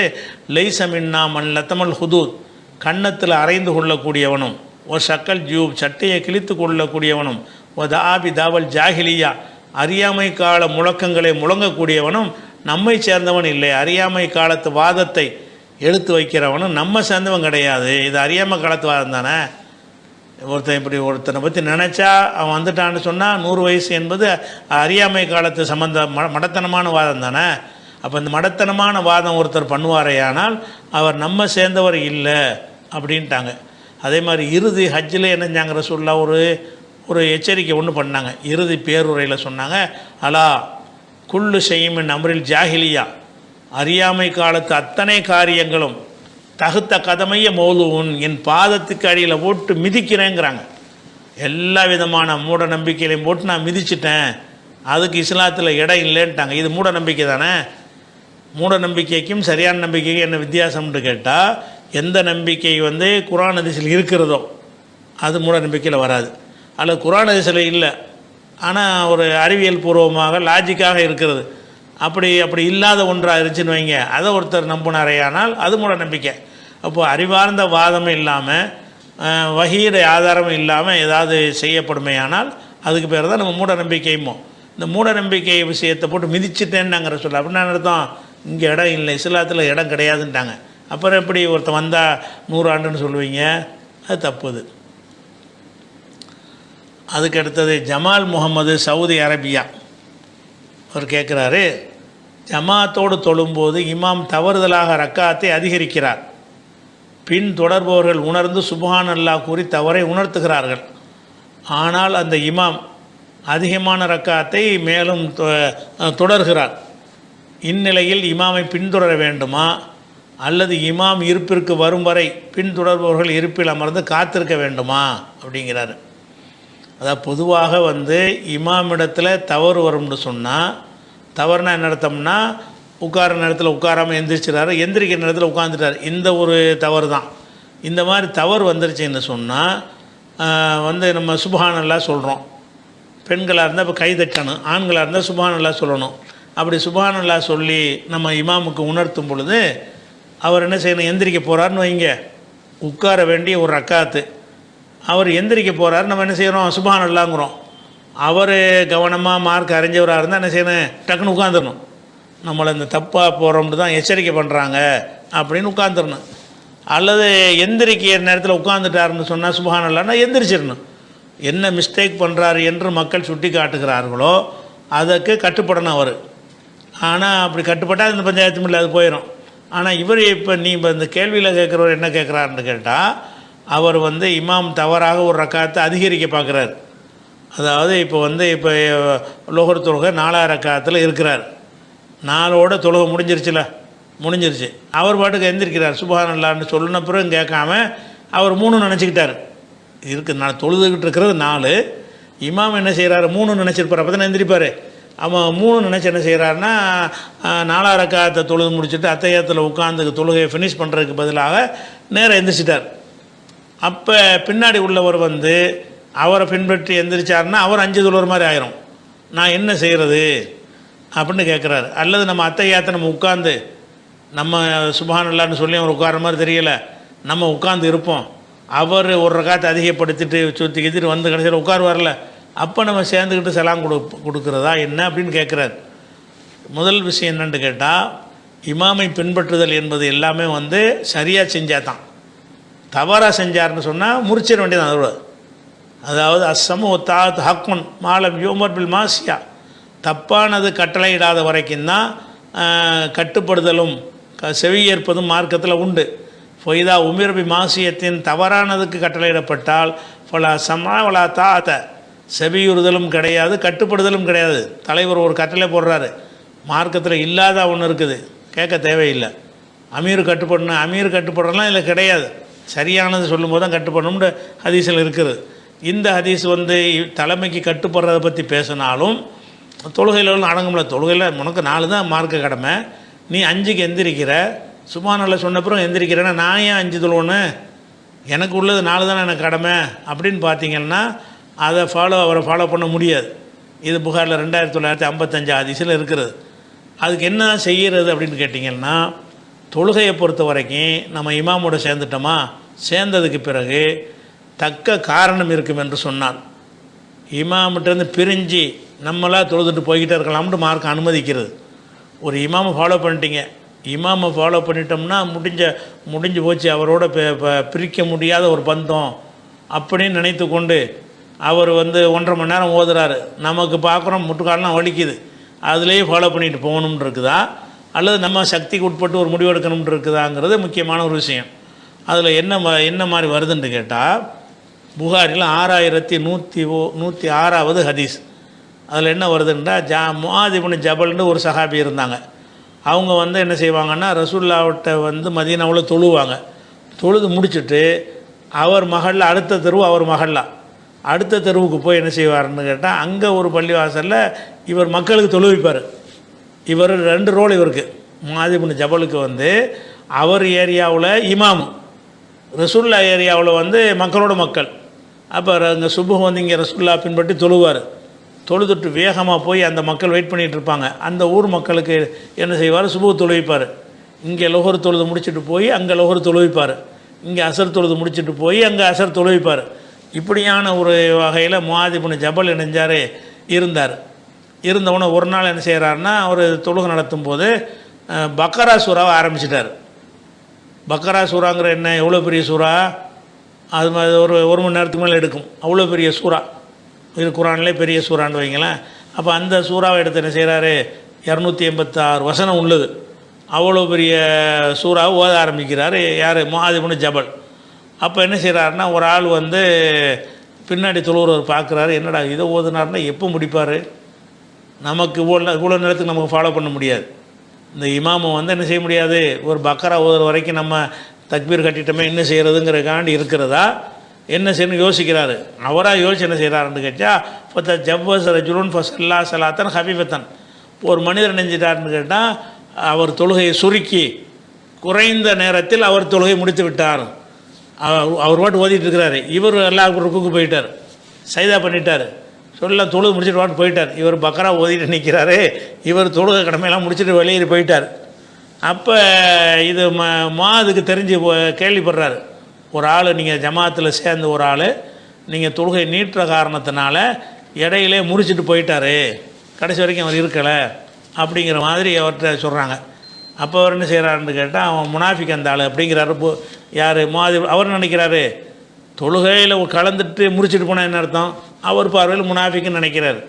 முனாஃபிக் அந்த ஆள் அப்படிங்கிறார். முனாஃபிக் என்று சொன்னவன்னு அந்த ஆளுக்கு தெரிஞ்சு போச்சு. யார் சீக்கிரமாக தொழுதுட்டு போனாரோ அவருக்கு தெரிஞ்சு போச்சு, நம்மளை முஆது வந்து முனாஃபிக்குன்னு சொல்லிட்டாரு. உடனே ரசூலுல்லாஹ்ட்ட நேரம் வர்றாரு, வந்து அல்லாஹ்வுடைய தூதரை, நாங்கள் வந்து உடல் உழைத்து சாப்பிடக்கூடிய மக்கள், எங்களுடைய ஒட்டகங்கள் மூலமாக நீர் பாய்ச்சக்கூடிய மக்களாக இருக்கிறோம். அதனால் வந்து நேற்று ராத்திரி நினைஞ்சார்னா முஆது தொழுவிக்கும் பொழுது பக்கராவை ஆரம்பித்தார். அவ்வளோ நேரத்துக்கு எங்களுக்கு நிற்க முடியாது, நாங்கள் வேலை வெட்டி பார்த்துட்டு சீக்கிரம் தொழுது போய் படுக்கலான்ட்டு வரணும். ராத்திரி பூரா வந்து வயலில் வேலை பார்த்துவிட்டு, தோட்டத்தில் வேலை பார்த்துவிட்டு, சுபுஹ் தொழுது முடிச்சுட்டு படுக்கலான்னு வர்றோம். இந்த ஆள் அதை போய் நீட்டினார்னா நாங்கள் என்ன செய்கிறது? அதனால் இப்போ ஜவ்வஸ்து, நான் வந்து சுருக்கமாக தொழுதுட்டு நான் போயிட்டேன், என்னை போய் முனாஃபிக்குங்கிறாரு அப்படின்னு அவர் முறையிடுறார். அப்போ ரசூலுல்லாஹ் என்ன செஞ்சாங்கன்னு கேட்டால், அவர் ஒன்றுமே சொல்லலை. அவர் நீ எப்படி தொழுகை முறிக்கலாம், சேர்ந்த பிறகு நீ முறிக்கலாமா அப்படின்லாம் கேட்கவே இல்லை. அவரை தான் கூப்பிட்றாங்க, முஆதை கூப்பிட்றாங்க. யா முஆத் ஃபத்தானு நன்த, நீ என்ன குழப்பம் பண்ணுறியா, மக்கள் மத்தியில் குழப்பத்தை ஏற்படுத்துறியான்னு 3 தடவை கேட்டாங்க. கேட்டுட்டு இக்ரா, நீ ஓது, வஷம்சி ஒலுஹாஹா, வஷம்சி ஒலுஹாஹாங்கிற சூறாவை, ஓ சப்பி ஹிஸ்ம ரப்பிக்கல் ஆகலா இந்த சூறாவை, ஓ நஹ்வா அல்ல இது போன்ற சூறாவை ஓதுப்பா, எதுக்குப்பா பக்கரா போய் ஓதுற அப்படிங்கிறாங்க. இன்னொரு அறிவிப்பில் என்ன சொல்கிறாங்கன்னு கேட்டால், பின்னாடி எவ்வளோ பலவீனர்கள்லாம் இருப்பாங்க, முதியவர்கள்லாம் இருப்பாங்க, தேவை உள்ளவங்கள்லாம் இருப்பாங்க, அதெல்லாம் கணக்கு பண்ணி நினைச்சு சுருக்கமாக தொழுவி, நீ உனக்கு நீனா தனிப்பட்டு தொழுதுட்டா எவ்வளோ நேரம் வேணாலும் தொழுதுக்க, பிறருக்கு தொழுவிக்கிறதா இருந்தால் இப்படிப்பட்டவங்களாம் இருப்பாங்கங்கிறத கவனத்தில் கொண்டு நீ சுருக்கமாக தொழுவிக்கேங்கிறாங்க. அப்போ இதில் என்ன வழங்குதுன்னு கேட்டால், இவர் பெரிய தொழுகையில் தப்புலாம் செய்யலை. முஆத் இப்னு ஜபல் வந்து சூறாவை பெருசாக நீட்டுறது பெரிய தொழுகையை பாத்திலாக்குற ஒரு விஷயமா, சிரமம் தந்துட்டார் அவ்வளோதானே தவிர பக்கரா ஓதக்கூடாது தடையாக இருக்குது அப்படிலாம் ஒன்றும் கிடையாதுல்ல. அப்படி இருந்தும் கூட என்ன செய்கிறாருன்னு கேட்டால், இது எனக்கு ஃபாலோ பண்ண இயலாது, இந்த இமாம் வந்து என்னால் ஃபாலோ பண்ண இயலாதுன்னு அவர் தொழுகையிலேருந்து கட் பண்ணி முடித்து தனியாக தொழுதுட்டு போயிட்டார்னு வருது. அது ரசூலுல்லாஹ் ஏற்றுக்கிட்டாங்கல்ல, அதுக்கே ஏற்றுக்கிட்டாங்கன்னு கேட்டால், இவர் 5 ரக்காத்து தொழுவு போனான்னு அவரையே நம்ம ஏற்றுக்கிறேன்னு, இவர் தொழுகையில் உள்ளதைத்தான் கொஞ்சம் கூட செஞ்சிடறார். பேணுதல் குறைவு, ஒரு சிறந்ததை செய்ய தவறிட்டாரே தவிர தொழுகையை நாசமாக்குறதை செய்யலை. முஆத் இப்னு ஜபல் சிறந்ததுன்னு ஒன்று இருக்குது, அதை விட்டுட்டாருங்கிறது தான் அவர் மீது உள்ள விமர்சனம். அந்த மாதிரி இருக்கும்போது கூட ஒருத்தர் தொழுகையை இடையில முறிச்சிட்டு போகிறாரு, அது அவர் கண்டிக்கப்படலைன்னு சொன்னால், இவர் சரி தப்புல செய்கிறாரு, நாளோட முடிஞ்சு போச்சே, 5வது ரக்காத்து கிடையாத, அப்படிங்கும்போது நம்ம அவரை ஃபாலோ பண்ணணும். நீங்கள் சுப்ஹானல்லாஹ்ங்கிறீங்களா, அவர் வாடு எந்திரிச்சிட்டாரா, நீங்கள் வாட்டு அத்தையாத்துக்கா, நீங்கள் முடிஞ்சது சலாம் கொடுத்துட்டு போயிட்டேறீங்க, அவரை ஃபாலோ பண்ண அவசியம் கிடையாது. உங்கள் கடமை 4 தானே, இப்போ 4 தானே உட்காந்துருக்குறீங்க, அவர் தானே உட்காராமல் எந்திரிச்சு விட்டார், அவர் எந்திரிச்சிட்டு போகிறாரு, அவருக்காக நீங்கள் வெயிட் பண்ணுறீங்க. நம்ம அந்த நேரத்தில் என்ன செய்யணும், இறைவா நான் இதிலேருந்து கட் பண்ணிக்கிறேன்னு வச்சு மனசில் ஒரு முடிவு எடுத்துக்கிற வேண்டியதானே. இறைவா அவர் வந்து தப்பானதுக்கு மேலே போயிட்டார், எந்திரிக்கக்கூடாது, அவர் எந்திரிச்சிட்டாரு, அவங்க இல்லை ஒரு செகண்டில் மனசில் முடிவு எடுத்துடலாம். அதனால் இறைவா நான் இது நீலேருந்து இந்த நிமிடத்திலேருந்து நான் தனியாக தொழுகிறேன் அப்படின்னு மனசில் முடிவு எடுத்துக்கிட்டு அத்தகையாத்த ஓதி முடிச்சுட்டு செலாம் கொடுத்துட்டு நீங்கள் வாட்டுக்கு போயிட்டுருக்க வேண்டியதான். அவருக்காக வெயிட் பண்ண வேண்டிய அவசியம் கிடையாது. சபீக்கு சவுதி அரேபியா நபி ஸல்லல்லாஹு அலைஹி வஸல்லம் அவர்கள் அக்குலின் முடியை கையால் பிடுங்க சொன்னார்களா? இவ்வாறு பலர் தப்லீக் ஜமாத்தில் கூறுகிறார்கள் அப்படின்னு கேட்குறாரு. அதாவது மனிதர்களுக்கு மர்மஸ்தானத்தில் முளைக்கக்கூடிய முடிகள், அக்குள் அந்த கம்பு காட்டுமாங்களே அக்குள்ள வரக்கூடிய முடிகளையெல்லாம் நீக்கணுங்கிறது ஒரு சுன்னத்து இருக்கிறது. இந்த நீக்கினதை பற்றி வரும் பொழுது அந்த அக்குள் முடியை எடுக்கிறதுக்கு உள்ள வாசகம் எப்படி வரும்னு கேட்டால், ஓ நத்துஃபுல் இபுத்தி, அக்குள் முடிகளை பிடுங்குதல்னு வரும். நத்தை ஃபண்டை பிடுங்குறது, பிளேடு போட்டு சேவ் பண்ணுறது இல்லை. அப்போ அக்குள் முடியலை என்ன செய்கிறது, இப்படி பிடிங்கி போட்டுறது. அப்படி நான் பிடுங்குதல் என்று வார்த்தை வருது. இந்த வார்த்தையை இந்த தப்லீக்கில் சொல்கிறாங்கன்னு சொல்கிற, தப்லீக்கில் மட்டும் இல்லை, எல்லா மதுஹபுடைய அறிஞர்களும் சரி, இந்த சலஃபு அறிஞர்களும் சரி, பிடுங்கிறது தான் சிறந்தன்னு சொல்கிறாங்க. அதை வச்சுக்கிட்டு தான் தப்லீக்கு சொல்கிறாங்க. நீங்கள் சொல்கிறீங்க தப்லீக்கு மட்டும் சொல்லலை. இதை ஷாஃபி சொல்கிறாரு, ஹனஃபி சொல்கிறாரு, மாலிக் இமாம் சொல்கிறார், ஹம்பலி சொல்கிறாரு, இங்கே உள்ள சலஃபு அறிஞர்கள் சொல்கிறாங்க. அம்புட்டு பேர் என்ன செய்கிறாங்க, பிடுங்கிறது தான் சிறந்தது, பிடுங்க தான் நல்லது, சேவ் பண்ணி எடுக்கிறது நல்லது இல்லை. அக்குள் முடிய சேவ் பண்ணுறாங்கல்ல, சேவ் பண்ணுறது வேறு க்ரீம் தடவி எடுக்கிறது, இப்படி எத்தனை ஹேர் ரிமூவர்லாம் இருக்கிறது. அதுகளையெல்லாம் பயன்படுத்துகிறதை விட எது நல்லது, அக்குள் முடியை பிடுங்கிறது தான் நல்லது அப்படின்னு என்ன செய்கிறாங்க சொல்கிறாங்க. காரணம் என்னென்னு கேட்டால், அது பற்றி வரக்கூடிய ஹதீஸுகளில் நத்துஃபுங்கிற வார்த்தை நத்துஃபுன்னு வார்த்தை வருது. நத்துஃபுன்னா பிடுங்குதல்னு அர்த்தம். இப்படி பிடுங்குறோம்ல, நத்துஃபுன்னா கையினால் ஒரு முடியை பிடிச்சி இப்படி பிடிங்கி எடுக்கிறது, இப்படி செய்கிறதுன்னு வருது. அப்போ ஹதீஸில் அந்த வார்த்தை தான் வருது, நத்துஃபுல் இபுத் தான் வருது. அதை வச்சுக்கிட்டு என்ன செய்கிறாங்கன்னு கேட்டால், எல்லாருமே அக்குள் முடியல ஆனால் வேடிக்கை என்ன தெரியுமா, இந்த செலப்பில் 10 ரூபா கொடுக்குறாங்கல்ல, அதுதான் சிறந்ததுன்னு ஒரு ஆள் பிடுங்குறது கிடையாது வழங்குதா. இப்போ உள்ள செலவுகள் இவங்க என்ன செய்கிறாங்க, அதெல்லாம் சேவை தான் பண்ணுறாங்க.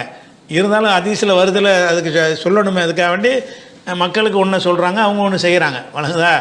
நத்துஃபுல் இபுத் தான் பிடுங்குறேன்னு வந்துச்சு. இப்போ முடியை பிடுங்குதல்ங்கிற வார்த்தை வரும்போது நம்மளும் ஒரு நத்துஃபுங்கிற வார்த்தையை தானே யூஸ் பண்ணுறாங்க. நத்துஃபுங்கிற வார்த்தையை தான் ரசூலுல்லாஹ் யூஸ் பண்ணியிருக்காங்கும்போது, பிடுங்குதல்ங்கிற வார்த்தை எதுக்கு ரசூலுல்லாஹ் சொன்னாங்க? ஹல்க்கு சிறைக்குதல்னு ஒரு வார்த்தை இருக்குதுல்ல, அதை சொல்லியிருக்கலாம்ல, ஏன் பிடுங்குதல்னு சொன்னாங்கன்னு அப்படி சிந்திச்சு பார்த்தீங்கன்னு சொன்னால் இவங்க சொல்வது கரெக்டு மாதிரி வரும்.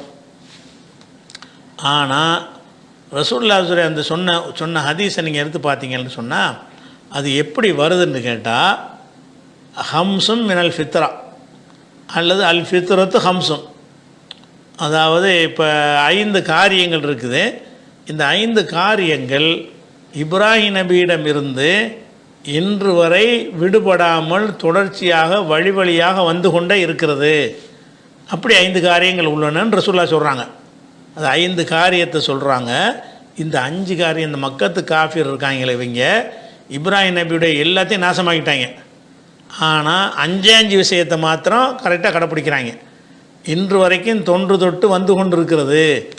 அதுக்கு பார்த்தா சுனல் ஃபித்ரா, இயற்கையான வழிமுறையான்னு கேட்டால் அது மாறவே இல்லையில அப்படின்னு சொல்கிறாங்க. அது என்ன 5 விஷயம்னு கேட்டால், ஹம்சும் மினல் ஃபித்ரா, 5 காரியங்கள் இயற்கை வழின்னு எதுக்கு அதை சொல்கிறாங்கன்னு கேட்டால், அது இந்த மக்கத்து காஃபிர்கள் கூட அது மாற்றலை.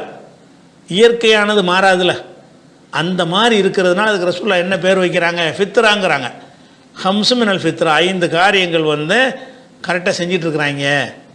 ஜாஹிலியாக்களாக இருந்தாலும், இந்த மூட நம்பிக்கை கொண்ட மக்களாக இருந்தாலும் 5 விஷயத்தை கரெக்டாக செய்கிறாங்க அப்படிங்கிறாங்க. அப்போ 5 விஷயங்கள் என்னத்தில் சேர்ந்தது, ஃபித்ராவில் உள்ளது. இப்ராஹிம் நபி காலத்தில் இருந்து இன்னைக்கு வரைக்கும் எல்லாரும் செஞ்சுக்கிட்டு வர்றாங்க. ஆனால் இப்ராஹிம் நபியுடைய எந்த மார்க்கத்தையும் இவங்க பேணவே இல்லை. இந்த 5 பேணுறாங்க. அப்படின்னா என்ன அர்த்தம், அந்த 5 இயற்கை மார்க்கம் என்ற அடிப்படையில் வந்துடுது அப்படின்னு ரசூலுல்லாஹ் என்ன செய்கிறாங்கன்னு கேட்டால், ஹம்சு மினல் ஃபித்ரான்ட்டாங்களா. 5 என்ன, அல் ஹித்தானு, 1 ஹத்னா பண்ணுறது, சுன்னத்து பண்ணுறது. சுன்னத்து ரசூலுல்லாஹ் சொல்லி கொடுத்ததா இல்லை, இப்ராஹிம் நபியுடைய சுன்னத்து தான். அது அபூஜஹல் பண்ணான், ரசூலுல்லாஹ் எதிர்த்தவர்கள்லாம் பண்ணாங்க, ஒட்டுமொத்த அரபுகளும் பண்ணினாங்க. அப்போ அது ஹித்தான்கிற ஹத்னா செய்தல் என்பது இயற்கை வழியான இயற்கையான சுன்னத்துக்கு அர்த்தம் என்னென்னு கேட்டால், அது மாறவே செய்யலை. இயற்கையாக உள்ளது மாறாதுல்ல, செயற்கையாக உள்ளது மாறணும். இயற்கைன்னு சொன்னால் என்ன அர்த்தம்னா மாற்ற முடியாமல் இயல்புலையே வந்ததாக மாறிடுச்சு அப்படிங்கிறாங்க. ஒல் இஸ்திஹதாது. ரெண்டாவது வந்து அந்த மர்மஸ்தானத்து முடிகளை அப்புறப்படுத்துதல். மூணாவது அதையும் செய்கிறாங்க. அரபுகளும் என்ன செய்வாங்கன்னு கேட்டால் அந்த மர்மஸ்தானத்தில் உள்ள முடிகள்லாம் நீக்கிக்கிடுவாங்க, அதுவும் இருக்குது அவங்கள்ட்ட. மூணாவது நத்துஃபுல் இபுத்தி, அக்குள் முடிகளை பிடுங்குதல். நாலாவது ஒரு தக்லீமுல் அல்ஃபாரி, நகங்களை வெட்டுதல். ஓ கசு ஷாரிபி, மீசையை வந்து பெருசாகவும் இல்லாமல் கத்தரிச்சிக்கிறது, உதட்டோடு வைத்து என்ன செய்கிறது, வெட்டி கொள்ளுதல். அவள் மீசையை வெட்டுறது, நகத்தை வெட்டுறது, அக்குள் முடியை பிடுங்கிறது, மர்மஸ்தானத்து முடிகளை நீக்கிறது, சுண்ணத்து பண்ணுறது. இந்த 5 விஷயங்களும் இயற்கையான சுண்ணத்து, இயற்கையான 5 காரியங்களில் உள்ளதுங்கிறாங்க. இது புகாரில் 5889, 6297, முஸ்லீம்லே இந்த ஒரு ஹதீஸ் வருகிறது. அப்போ இதில் ரசூல் ஸல்லல்லாஹு அலைஹி வஸல்லம் வந்து உங்களை பிடுங்கலாம் சொல்லலை. எதை சொல்கிறாங்க, அந்த பிடுங்கிட்டு வர்றாங்கல்ல, இது வந்து அன்று தொண்டு தொட்டு வந்துக்கிட்டு இருக்குங்கிறாங்க. அதாவது அவங்க அதான் செஞ்சாங்க. அன்றைக்கு வந்து அந்த அரபுகள் என்ன செய்வாங்கன்னு கேட்டால் அந்த அக்குள் முடியாதுன்னா அந்த காலத்தில் இந்த சேவிங் பண்ணுற மாதிரிலாம் இருந்திருக்காதுல்ல இப்ராஹிம் நபி காலத்தில். அதை வச்சு என்ன செய்கிறாங்கன்னு கேட்டால் அக்குள் முடியை பிடுங்கிறதுங்கிற ஒரு வேலையை செஞ்சுருக்கிறாங்க. அது சாம்பல் இருக்குல்ல, அந்த சாம்பலை போட்டு பூசி இப்படி பிடுங்கினா ஈஸியாக வந்துடும்லாம், அது சில வழிகாட்டுதெல்லாம் எடுத்து வச்சுருக்கிறாங்க. இப்போ நம்ம என்னென்னு கேட்டால் நம்மளுக்கு வந்து முடியை நீக்கிறது தான் அதில் ஒரு முக்கியமான ஒரு விஷயம். இப்போ உதாரணமாக வந்து அக்குள் முடிகளை விட்டுருங்க, மர்மஸ்தானத்து முடியை நீக்குன்னு வருது.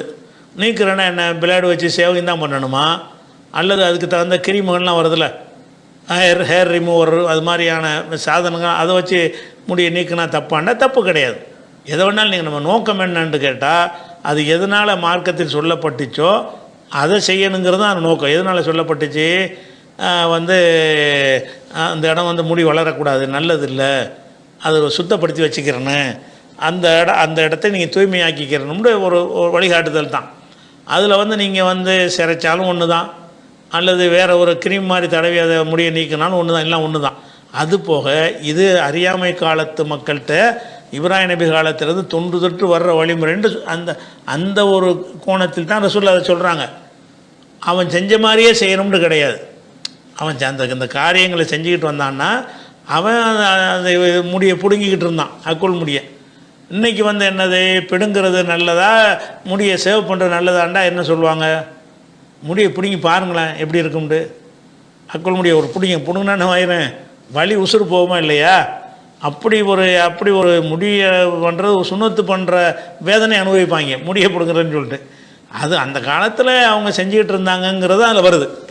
5 காரியங்கள் வழிமுறையாக செஞ்சுட்டு வரான். நம்ம என்ன செய்வோம், அவன் செஞ்ச மாதிரியே செய்யணுன்ற அர்த்தம் கிடையாது. அக்குள் முடியை நீக்கணும், அவ்வளவுதான்.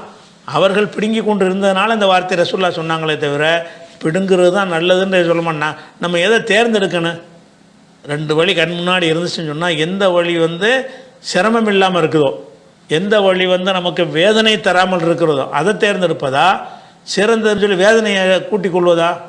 முடியை பிடுங்குறதுங்கிற வேதனையா இல்லையா? ஒரு தாடி முடியை ஒன்று பிடுங்கி பாருங்களேன், லேசாக பிடுங்க முடியுமா உங்களால்?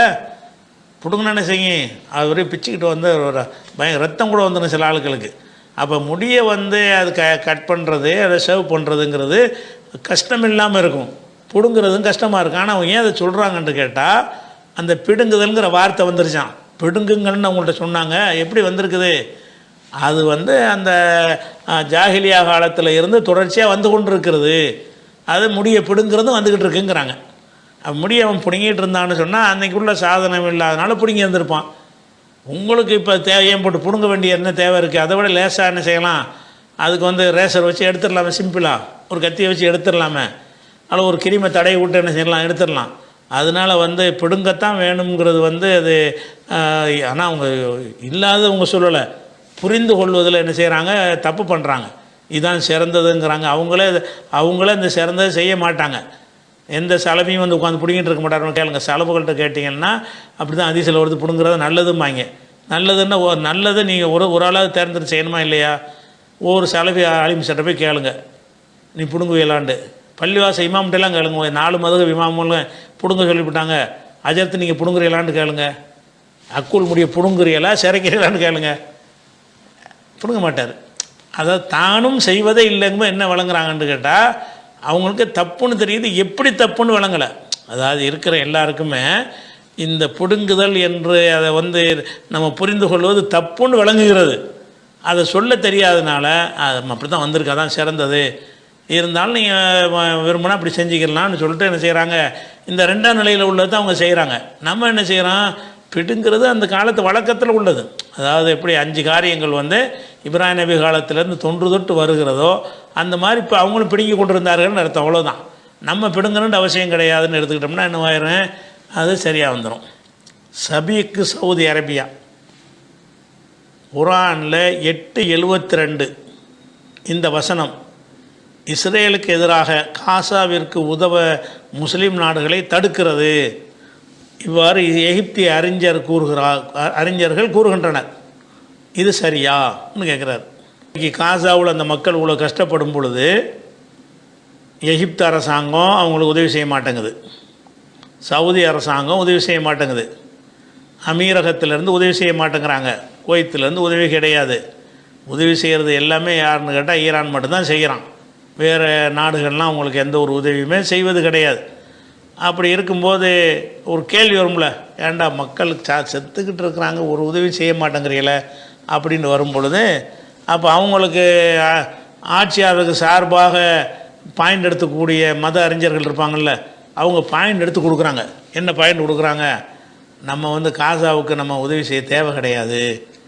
ஏன் தேவை கிடையாதுன்னு கேட்டால் 8:72 வசனத்தில் ஒரு செய்தி இருக்கிறது. என்ன செய்தின்னு கேட்டால், நமக்கு வந்து ஒரு சமுதாயத்தோட உடன்படிக்கை இருந்துச்சுன்னு சொன்னால் அவங்களுக்கு எதிராக நம்ம என்ன செய்யக்கூடாது, எதுவுமே செய்யக்கூடாது அப்படின்னு அந்த 8:72 வசனம் சொல்லுகிறது. அதனால் நம்ம இஸ்ரேலோட உடன்படிக்கையில் இருக்கிறோம். யார், எகிப்துக்காரன் சொல்கிறான், இஸ்ரேலோட நம்ம ஒரு அக்ரிமெண்ட் போட்டு ஒப்பந்தம் பண்ணியிருக்கிறோம். அது மாதிரி அமீரகத்துக்காரன் ஒப்பந்தம் பண்ணியிருக்கிறான்.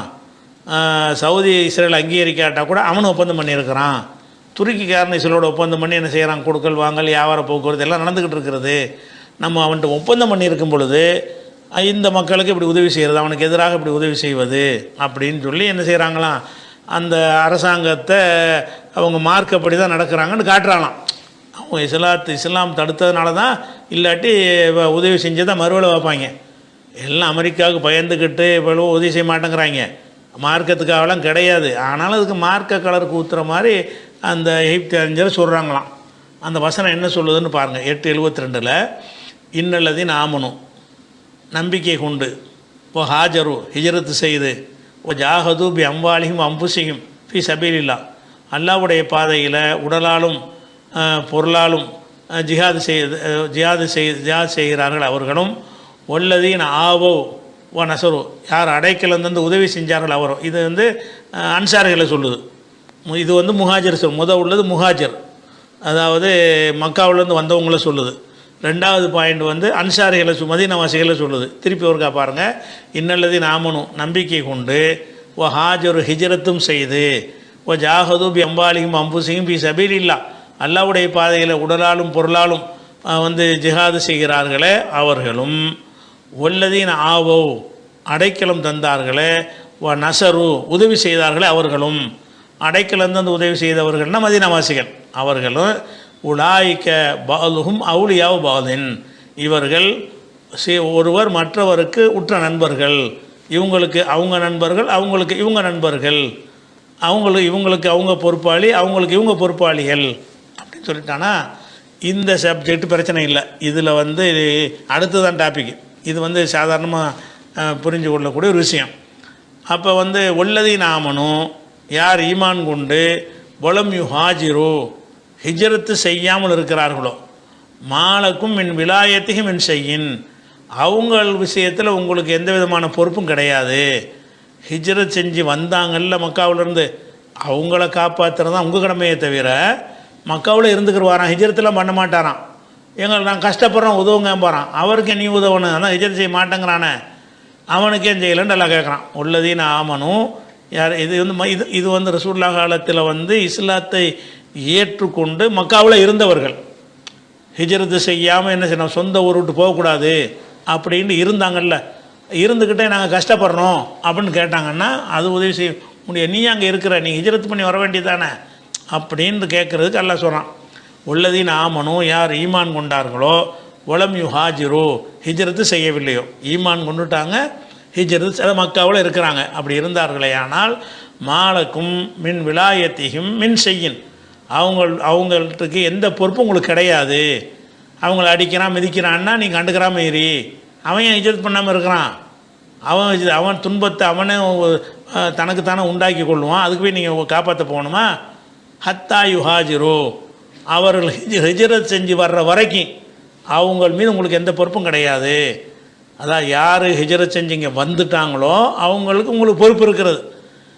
இஸ்லாத்தில் ஏற்று நான் மக்காவில் தான் இருப்பேன், எவ்வளோ துன்பம் வந்தாலும் சகிச்சிட்டு அங்கே தான் இருப்பேன்ட்டு இருந்தீர்களே ஆனால், உங்களுக்கு ஹிஜ்ரத் செய்ய சொல்லி கட்டளை வந்த பிறகும் அப்படி இருந்திருப்பீர்களே ஆனால் மாலக்கும் மின் விலாயத்திகும் மின் செய்யின், அவர்கள்ட்ட எந்த பொறுப்பும் உங்களுக்கு கிடையாது. ஹத்தா யுஹாஜிரு, ஹிஜ்ரத் பண்ணுற வரைக்கும் பொறுப்பே கிடையாதுன்னு சொல்லிட்டான். இதுலேயும் பிரச்சனை இல்லை. அடுத்து தான் வருது, அடுத்த தான் இவங்களுக்கு பாயிண்ட். இந்த பாயிண்ட், இந்த கும்பல் வைக்கக்கூடியது ஆற்றம் என்னென்னா, ஓ இனிஸ்தன் சருவுக்கும் ஃபித்தீனி, மார்க்க விஷயமாக உங்கள்கிட்ட அவங்க உதவி கேட்டார்களே ஆனால், யார் இந்த ஹிஜ்ரத் செய்யாமல் இருக்கிறாங்கல்ல, முஸ்லீமாக இருக்கிறாங்கல்ல, அவங்க உங்கள்கிட்ட உதவி கேட்டார்களே ஆனால் அலைக்குமுன் நசுரு, அவர் உங்கள் மீது அவர்களுக்கு உதவி செய்கிற கடமை இருக்கிறது.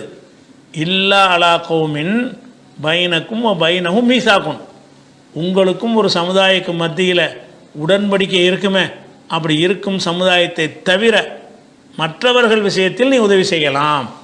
உங்களுக்கு அவங்களுக்கு ஒரு உடன்படிக்கை இருந்துச்சுன்னு சொன்னால் இவங்களுக்கு உதவி செஞ்சிடக்கூடாது அப்படின்ற ஒரு வசனத்தை வச்சுக்கிட்டாங்க. அப்போ இதை வச்சு என்ன செய்கிறாங்கன்னு கேட்டால், எகிப்துக்கும் இஸ்ரேலுக்கும் உடன்படிக்கை இருக்குது. என்ன உடன்படிக்கை? அவனுக்கு தேவையானதை இவன் அங்கேருந்து ஏற்றுமதி பண்ணுவான், இவனுக்கு தேவையானதை அவன் ஏற்றுமதி பண்ணுவான், ஒருத்தனுக்கு கொடுக்கல் வாங்கல் வியாபாரம் வச்சுக்கிட்டு இருக்கிறாங்க. அமீரகத்துலேருந்து அதே மாதிரி பண்ணுறாங்க. இவன் பெட்ரோலை கொடுப்பான், அவன் அதை கொடுப்பான், இவன்ட்டு இந்த ஆயுதத்தை வாங்குறாங்க, அவன்ட்டு சரக்குகளை விற்கிறாங்க, வியாபார ஒப்பந்தம் இருக்குது. துருக்கிக்கு அது மாதிரி இருக்கிறது, சவுதி கூட இருக்கிறது. எல்லா நாடுகளுமே இஸ்ரேலோட ஒப்பந்தம் பண்ண நாடாக இருக்கிறாங்க. ஒப்பந்தம் பண்ணி இருக்கும் பொழுது ஒப்பந்தம் பண்ணவங்களுக்கு எதிராக உதவி செய்யக்கூடாது நல்லா சொல்லிட்டானே. எந்த சமுதாயத்தோடு உங்களுக்கு ஒரு அக்ரிமெண்ட் இருக்கிறதோ அந்த சமுதாயத்தை தவிர மற்றவங்களுக்கு தான் நீ உதவி செய்யலாம். அப்போ நீ இவனுக்கு காசாவில் நீ உதவி செஞ்சீங்கன்னா யாருக்கு எதிராகும்? இஸ்ரேலுக்கு எதிராகும். நீ உடன்படிக்கை செஞ்ச சமுதாயத்துக்கு எதிராக போகலாமா? காசாவுக்கு நீ எப்போ உதவி செய்யலான்னு கேட்டால், உனக்கும் இஸ்ரேலுக்கு எந்த அக்ரிமெண்ட் இல்லைன்னா உதவி செய்யலாம். இஸ்ரேலோட உனக்கு எந்த ஒரு அக்ரிமெண்ட் எகிப்துக்கு இல்லையா, அப்போ காசாவுக்கு உதவி செஞ்சுட்டு தான் கிளிப்பாரான். அப்படி இதை கொண்டு வர பார்க்குறாங்க. காசாவுக்கு உதவி செய்கிற தப்பு கிடையாதான், உதவி செய்யணுமா. ஆனால் இப்போ செய்ய முடியாது. இப்போ ஏன் செய்ய முடியாது என்று கேட்டால், இல்லாலா கௌமின் பைனக்கும் பைனகும் மீசாக்கும், உங்களுக்கு அவங்களுக்கு மத்தியில் உடன்படிக்கை இருந்தாலே தவிர அவர்களுக்கு எதிராக உதவி செய்யக்கூடாது. உடன்படிக்கைன்னு செஞ்ச பிறகு உடன்படிக்கை பேரணுமா இல்லையா? அவனுக்கு எதிராக வேற ஆளுக்கு உதவி செஞ்சீங்கன்னா உடன்படிக்கை என்னன்னு அர்த்தம் அப்படின்றத வைத்து கொண்டு இவங்க என்ன பண்ணுறாங்கன்னு கேட்டால், சவுதியில் காசா மக்களுக்கு உதவி செய்யாமல் இருக்கிறான்ல, அது ஒன்றும் தப்பு கிடையாது, குரான் படி தான் செய்கிறாங்களாம். குரான் தான் அப்படி சொல்லுதான், வழிகாட்டு தான். குரான் அப்படி பேணி முடிச்சுட்டு தானே மறுவலை வைப்பாங்க. அதனால் குரானை காட்டிட்டு பேசுகிறாங்க. இவங்களாம் கிறுக்கு பயிர், இவங்களாம் காசுக்கு விலை போகிற அறிஞர்கள். இவங்களாம் என்ன செய்கிறாங்கன்னா, கொடுக்குற காசு கூறுதும்பாங்கல்ல. அடே ஒப்பந்தம்னு சொன்னால் என்ன ஒப்பந்தம்? பாதுகாப்பு ஒப்பந்தமாக செஞ்சுருக்குது. வியாபார ஒப்பந்தத்தைலாம் அது குறிக்குமா? ஒரு மக்களுக்கு நமக்கு என்ன செய்யணும்னா, இந்தா உனக்கு ஒன்றா நான் நிற்பேன், எனக்கு ஒன்றா நீ நிற்கணும் அப்படின்னு ஒப்பந்தம் செஞ்சோம்னு சொன்னால் அவனுக்கு எதிராக நம்ம போய் எதுவும் செய்யக்கூடாது. ஏன்னா அவனை பாதுகாக்கிற பொறுப்பு நம்ம ஏற்றுருக்கிறோம்ல. ஒப்பந்தத்துக்கு அர்த்தமே வழங்காமல் இருக்கானுவான். இவர் தோரம் பருப்பு அனுப்புவாரான், இவர் கடலை பருப்பு அனுப்புவாரான், ஒப்பந்தம் எங்களுக்குள்ளே இருக்குது. அதுக்கு என்ன உன்னை அடித்தா உன்னை காப்பாற்ற வருவானா? அவன் எகிப்துக்காரனை இவனை அடிக்க வர்றான், இஸ்ரேலுக்காரன் உன்னை காப்பாற்ற வருவானா? அப்படி ஒப்பந்தம் ஏதாவது பண்ணியிருக்கிறீங்களா? ஒப்பந்தம்னா என்ன ஒப்பந்தம்? பாதுகாப்பு ஒப்பந்தம் தான் ஒப்பந்தம்ங்கிறத. அந்த பாதுகாப்பு ஒப்பந்தம் நம்ம செஞ்சுருக்கும் போட்டு இப்போ இஸ்ரேலோட ஒப்பந்தம் பண்ணுறாங்க. எப்படி? எங்களுடைய எகிப்து நாட்டுக்கு எந்த கஷ்டம் வந்தாலும் சரி நீ நிற்கணும், உனக்கு என்ன கஷ்டம் வந்தாலும் நாங்கள் நிற்கிறோம், ஒப்பந்தம் பண்ணியாச்சு. இப்போ அப்போ உனக்கு கஷ்டம் வந்தால் நான் உனக்கு ஆதரவாக நிற்பேன்னு சொல்லிவிட்டு எதிராக நிற்கலாமா? அதே மாதிரி துருக்கிக்காரன் ஒப்பந்தம் பண்ணியிருக்கிறான். என்ன ஒப்பந்தம் பண்ணியிருக்கிற? பாதுகாப்பு ஒப்பந்தமா? துருக்கி எவனா தாக்க வந்தால் நாங்கள் இஸ்ரேல் உங்களுக்கு படை அனுப்பி காப்பாற்றுவோம், இஸ்ரேலை தாக்க வந்தால் துருக்கி படை அனுப்பி காப்பாற்றுவோம்னு ஒப்பந்தம் பண்ணியிருக்கிறியா? இந்த நாடுகளெல்லாம் ஒப்பந்தம் பண்ணி திங்கிறதுக்கு ஒப்பந்தம் பண்ணியிருக்கானுவோ, ஒப்பந்தம் பண்ணியிருக்கிறாங்க. எதுக்கு? உலகத்தில் சொகுசாக வாழ்வதற்கு விஷயங்களுக்கு ஒப்பந்தம் பண்ணியிருக்கிறாங்க. பொருள்களை ஏற்றுவது இறக்குவது, ஏற்றுமதி இறக்குமதி ஒப்பந்தம் தான் பண்ணி தொலைச்சிருக்காங்களே தவிர இந்த நாடுகள் எந்த ஒரு நாடும், எகிப்தாக இருந்தாலும் சரி, சவுதியாக இருந்தாலும் சரி, அமீரகமாக இருந்தாலும் சரி, அவர்கள் இஸ்ரேலோட பாதுகாப்பு ஒப்பந்தம் செய்யலை. அதனால தான் அந்த காசாவுக்குள்ளே இஸ்ரேலுக்காரன் இருந்தாலும் இஸ்ரேலுக்காரனையும் கொள்கிறாங்க, காசாவுக்குள்ளே ஐநாவுடைய ஆட்கள் இருந்தாலும் கொள்கிறாங்க, காசாவிலேருந்து துருக்கிக்காரன் 4 பேர் வந்தால் அவனையும் கொண்டு விடுவாங்க. அப்போ காசாவிலேருந்து கத்தார்காரன் வந்தாலும் கொள்கிறாங்க, கத்தார்லேருந்து வரக்கூடிய அல் ஜசீரா நிருபரை கொள்கிறாங்க. ஒப்பந்தம் இருந்தால் கொள்வான? அதுக்கு ஒப்பந்தம்? ஒப்பந்தம் எதுக்கு ஒப்பந்தம்? இஸ்ரேலோட நீ போட்டிருக்கிற ஒப்பந்தம்லாம் திங்கிறதுக்குள்ள ஒப்பந்தம். திங்கிறதுக்கு ஒப்பந்தமும் பாதுகாப்பு ஒப்பந்தமும் ரெண்டு சமமாகுமா? அது கட்டுப்படுத்துமான்னு கேட்குறேன். இஸ்ரேல்கிட்ட போய் நாங்கள் எனக்கு அவன் என்ன நாங்கள் அவன்கிட்ட வாங்கிக்கிடுவோம், எங்கள்கிட்ட இருந்த புளியை வாங்கிக்கிறோம் அப்படின்னு சொன்னால் அவனை தொடவே கூடாது. அப்போ அவன் என்ன வேணாலும் செஞ்சால் பார்த்துட்ருக்கணுமா? அப்போ என்ன விளங்காமல் என்ன செய்கிறாங்க என்று கேட்டால் ஒப்பந்தத்துடைய அர்த்தத்தை மாற்றுறாங்க. ஒப்பந்தம் செஞ்ச ஒரு கூட்டத்துக்கு எதிராக, ஒப்பந்தத்துக்கு எதிராகண்டு எப்படி பாரு, நீ இஸ்ரேல் ஒப்பந்தம் பண்ணும் பொழுது தோரம் பொறுப்பு ஏற்றுறதுக்கு தானே ஒப்பந்தம் செஞ்ச. நீ செய்கிற அநியாயத்தை பார்த்துக்கிட்டு இருப்போன்னு கேட்டு ஒப்பந்தம் செஞ்சியா? உனக்கு எதிரான மக்களுக்கு நாங்கள் உதவி செய்ய மாட்டோன்னு இதை ஒப்பந்தம் பண்ணினியா? ஒப்பந்தம் அப்படி பண்ணவே இல்லையே. இவர்களெல்லாம் வியாபார ஒப்பந்தம் தானே பண்ணியிருக்காங்க. வியாபார சம்பந்தமான கமர்ஷியல் ஒப்பந்தம் தான் அவங்களுக்கு மத்தியில் இருக்கே தவிர பாதுகாப்பு ஒப்பந்தம் ஒரு ஆள்கிட்ட செஞ்சிட்டோம்னு சொன்னால் அவனைத்தான் நம்ம பாதுகாக்கணும். அவனுக்கு எதிரான நம்ம ஆளுக்கு எதிராக நிற்பான்னு வைங்க, அவனுக்கு உதவி செஞ்சீங்கன்னு சொன்னால் அவன்கிட்ட செஞ்ச ஒப்பந்தம் இப்போ தான் முறிக்கப்பட்டதாகும்.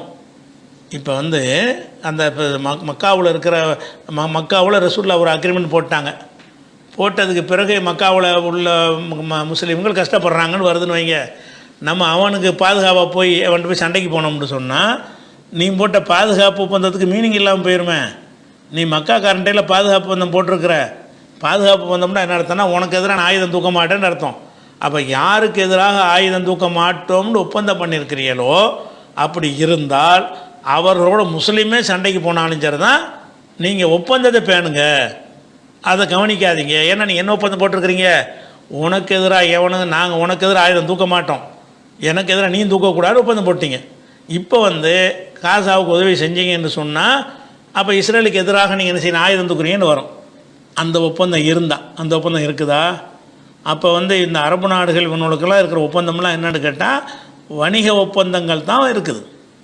வணிக ஒப்பந்தங்களே இது பேசாது. வணிக ஒப்பந்தத்தில் ஒரு நாட்டில் வணிக ஒப்பந்தம் பண்ணி கொண்டு அந்த நாட்டுக்கு எதிராக நம்ம ஆயுதம் தாங்கி போர் செஞ்சோம்னா குற்றத்தில் ஒப்பந்தத்தை மீறுறதில் வருமா? ஒன்றும் ஒப்பந்தம் போடலை. இப்போ அதை பற்றி அந்த மாதிரி ஒப்பந்தம் போட்டால் தானே பிரச்சனையாகும். அதனால் இவங்க அந்த ஆயத்தை தப்பாக யூஸ் பண்ணி அரசாங்கத்துக்கு சப்போர்ட்டாக என்ன செய்கிறாங்க, வளைக்கிறாங்க குரானை. அடுத்து முகம்மது கோவையிலிருந்து கேட்குறாரு, இந்த ஆலிம் இந்த வீடியோவில் சொல்வது போல் வியாழக்கிழமை தொழுகை உண்டா, இதற்கு ஆதாரம் உண்டான்னு கேட்குறார். அதாவது ஒரு ஆலிமுடைய ஒரு பயானை அனுப்பி இந்த ஆலிம் வியாழக்கிழமைக்குன்னு ஒரு ஸ்பெஷல் தொழுகை இருக்குது, இந்த தொழுகையை தொழுதிங்கன்னு சொன்னால் ரிசுக்கு கொட்டுன்னு கொட்டும். ரிசுக்கு காசு என்ன செய்யும், நீ தேடியே போக வேணாம். இந்த வியாழக்கிழமைக்கு இந்த ஸ்பெஷல் தொழுகை தொழுதால் கொட்டுன்னு கொட்டும் அப்படின்னு ரசூலுல்லாஹ் சொன்னாங்கன்ட்டு இந்த ஆலிம் பேசுகிறாரு. சரியான்னு கேட்குறாரு. பெருமானார் ஸல்லல்லாஹு அலைஹி வஸல்லம் அன்னவர்களிடத்துல ஒரு கிராமவாசி வந்தார். நாயகமே, நான் 5 நேரம் கரெக்டாக தொழுதுறேன், 5 நேரம் கரெக்டாக தொழுதுருவேன், அல்லாஹ் சொல்லியிருக்கிறான். சுன்னத் தொழுதுறேன், லுஹா தொழுதுறேன், அவாபில் தொழுதுறேன், தஹஜ்ஜுத் தொழுதுறேன், நீங்க தொழுதுக்காக இதெல்லாம் கரெக்ட். ஆனா எனக்குன்னு மட்டும் தனியா ஒரு தொழுகை வேணும், சொல்லுங்க. அதை நான் தொழுதா ரிசுக்கு என் வீட்டை தேடி வரணும், பொருளாதாரம் என் வீட்டை தேடி வரணும், கவலை இருக்கக்கூடாது, சந்தோஷத்திலேயே வாழணும். அப்படி ஒரு தொழுகை எனக்கு வேணும். பெருமானார் அவரை பார்த்து அப்படி சிரிக்கிறாங்க. இப்படி ஒரு கிராமவாசி கேட்கிறாரு பாத்தீங்களா என்று சொல்லிவிட்டு பெருமானார் சொன்னார்கள், ஒவ்வொரு வியாழக்கிழமையும் லுஹருக்கு பிறகு, ஒவ்வொரு வியாழக்கிழமையும் லுஹருக்கு பிறகு 4 ரக்காத் தொழுது கொள்ள வேண்டும். 2 சலாத்தை கொண்டு அதுல முதல் ரக்காத்துல சூரத்துல் ஃபாத்திஹாவை ஓதிக்கொள்ளுங்கள். 10 முறை இன்னா அன்சல்னாவை ஓதிக்கொள்ளுங்கள், ஒரு குல் ஹுவல்லாஹ். சூரத்துல் ஃபாத்திஹா 10 முறை இன்னா அன்சல்னா, ஒரு குல் ஹுவல்லாஹ். இரண்டாவது ரக்காத்துல சூரத்துல் ஃபாத்திஹாவை ஓதிக்கொள்ளுங்கள். இதா ஜுல்சிலத்தில் அர்லு ஜில்சாலஹா 10 முறை ஓதிக்கொள்ளுங்கள், குல் ஹுவல்லாஹ்வை ஒரு முறை ஓதிக்கொள்ளுங்கள், சலாம் கொடுத்துருங்க. மூணாவது அடுத்த 2 ரக்காத்துல சூரத்துல் ஃபாத்திஹாவுக்கு பிறகு 10 முறை வல்ல ஆதியாத்து லப்ஹன் ஓதிக்கொள்ளுங்கள், ஒரு குல் ஹுவல்லாஹ், ஒரு குல் அஊது பிரப்பில் ஃபலக். இரண்டாவது ரக்காத்துல ஃபாத்திஹாவுக்கு பிறகு குல் யா அய்யுஹல் காஃபிரூன் 10 முறை ஓதிக்கொள்ளுங்கள், குல் ஹுவல்லாஹ் ஒரு முறை, குல் அஊது பிரப்பின் நாஸ் ஒரு முறை. இதை ஓதி தொழுது விட்டு அல்லாஹ்விடத்திலே கேட்டால் அல்லாஹ் ரப்புல் ஆலமீன் ரிஸ்கை கொண்டு வந்து கொட்டுவான். அந்த கிராமவாசி சொல்றாரு, அதுக்கு பிறகு நான் மார்க்கெட்டுக்கு போனேன்னா என்னை வாடிக்கையாளர்கள் ஈ மொய்த்ததை போன்று மொய்ப்பார்கள். எல்லா கடையும் மூட்டி வச்சிருப்பான், ஆனா எனக்கு மட்டும் ரிஸ்க் அல்லாஹ் கொட்டு கொண்டு கொட்டுனான். இப்படி ஒரு தொழுகையை பெருமானார் சொல்லி இருக்கிறார்கள். நாளையிலிருந்து, நாளைக்கு வியாழக்கிழமை இன்ஷா அல்லாஹ், நாளையிலிருந்து இதை வாழ்நாள் முழுக்க கடைபிடிப்போம். அல்லாஹ் அருள் செய்வானாக. வாஹிரு தவானா அல்ஹம்துலில்லாஹி ரப்பில் ஆலமீன். இந்த ஆலிம்ல ஒரு காட்டக்கூடிய யாருன்னா இந்த அபு தாஹிர்ங்கிற ஒரு ஆளைத்தான் காட்டுறாரு.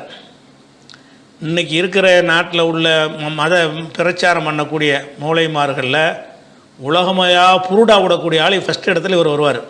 எந்த குர்ஆன் ஹதீஸ் ஞானமும் கிடையாது. இந்த குப்பை கித்தாபுகள் எங்கே தான் கிடைக்க தெரியல. ஹதீஸ்னா ஹதீஸ் கித்தாபில் வந்து எடுத்து மூலத்தை வாசித்து இந்த இதில் இருக்குதுன்னு சொல்லக்கூடியதுக்கு பிறகு தான் ஹதீஸ் கித்தாபு. எந்த குப்பையெல்லாம் கிளறி என்ன செய்வார், அதை கொண்டாந்து மார்க்க மாதிரி சொல்வதில் முதலிடத்தில் இருந்து மக்களை வெளியெடுக்கிற ஒரு ஆள் யாருன்னா அந்த அபு தாஹிர்ங்கிற ஆள்.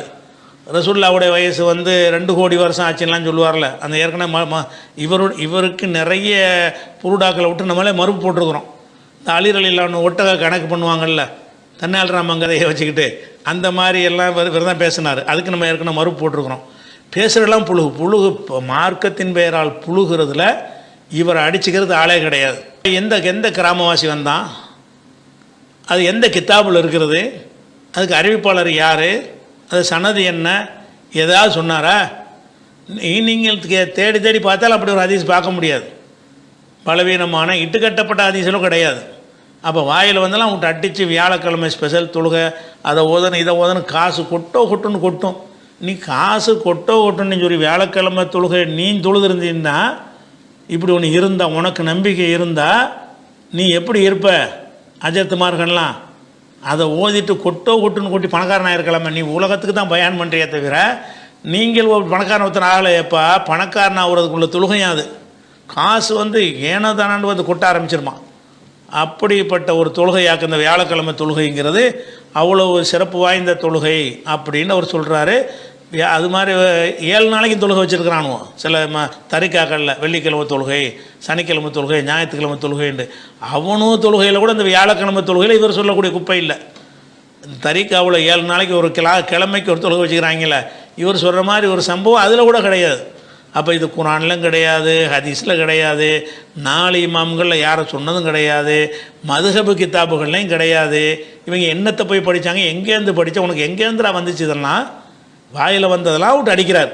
அதனால் இவர் சொல்லக்கூடியது முழுக்க பொய். மண் கதப அலைய முத்தாமிதன் பள்ளியத்தை பவ்வா மக்காதோ மினன்னார். என் மேலே ஒருத்தன் பொய் சொன்னான்னு சொன்னால் நரகத்துக்கு ரிசர்வ் பண்ணிக்கன்ட்டாங்க. இவர் பண்ணிக்கிட்டு இருக்கிறார் அடிக்கடி.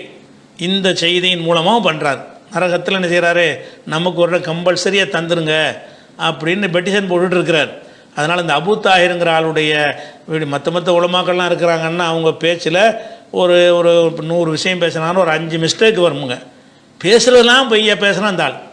பேசுகிறது பூரா பொய், எல்லாமே பொய்யும் புழுகு மூட்டையும் வச்சுக்கிட்டு ஒரு கொஞ்சம் கூட கூச்சமோ உறுத்தலோ இல்லாமல் உண்மை மாதிரியான ஒரு தோரணையில் இந்த தொண்டை தொழிலாளிகள்ங்கிறாங்கல்ல, அதில் உள்ள ஒரு ஆளாக வரக்கூடியவராக இருக்கிறாரு. அதனால் இது பொய் சொல்கிறாரு, இது ஒரு ஆதாரம் கிடையாது. அதுக்கடுத்தது நெல்லையைச் சேர்ந்த முஹையத்தீன் என்பவர் கேட்குறார். என்ன கேட்குறாருன்னு கேட்டால், முதலில் எப்போ குர்ஆன் இறங்கியது எப்போது என்பது நபிகளுக்கு தெரிஞ்சிருக்கும், பிறகு எப்படி லைலத்துல் கத்ரை மறந்தார்கள் அப்படின்னு கேட்குறார். அதாவது இப்போ நம்ம குர்ஆன் அருளப்பட்ட மாதம் ரமலான் மாதம்னு நம்புகிறோம். குர்ஆன் அருளப்பட்டச்சுக்கு அர்த்தம் என்னன்னு கேட்டால், முழு குர்ஆன் அருளப்பட்ட மாதம் கிடையாது. ஏன்னு கேட்டால் முழு குர்ஆன் ஒன்றும் அருளப்படலை. குர்ஆன் அருளப்பட்டதே 23 வருஷத்தில் அருளப்பட்டதுக்கு பேர் தான் குர்ஆன்.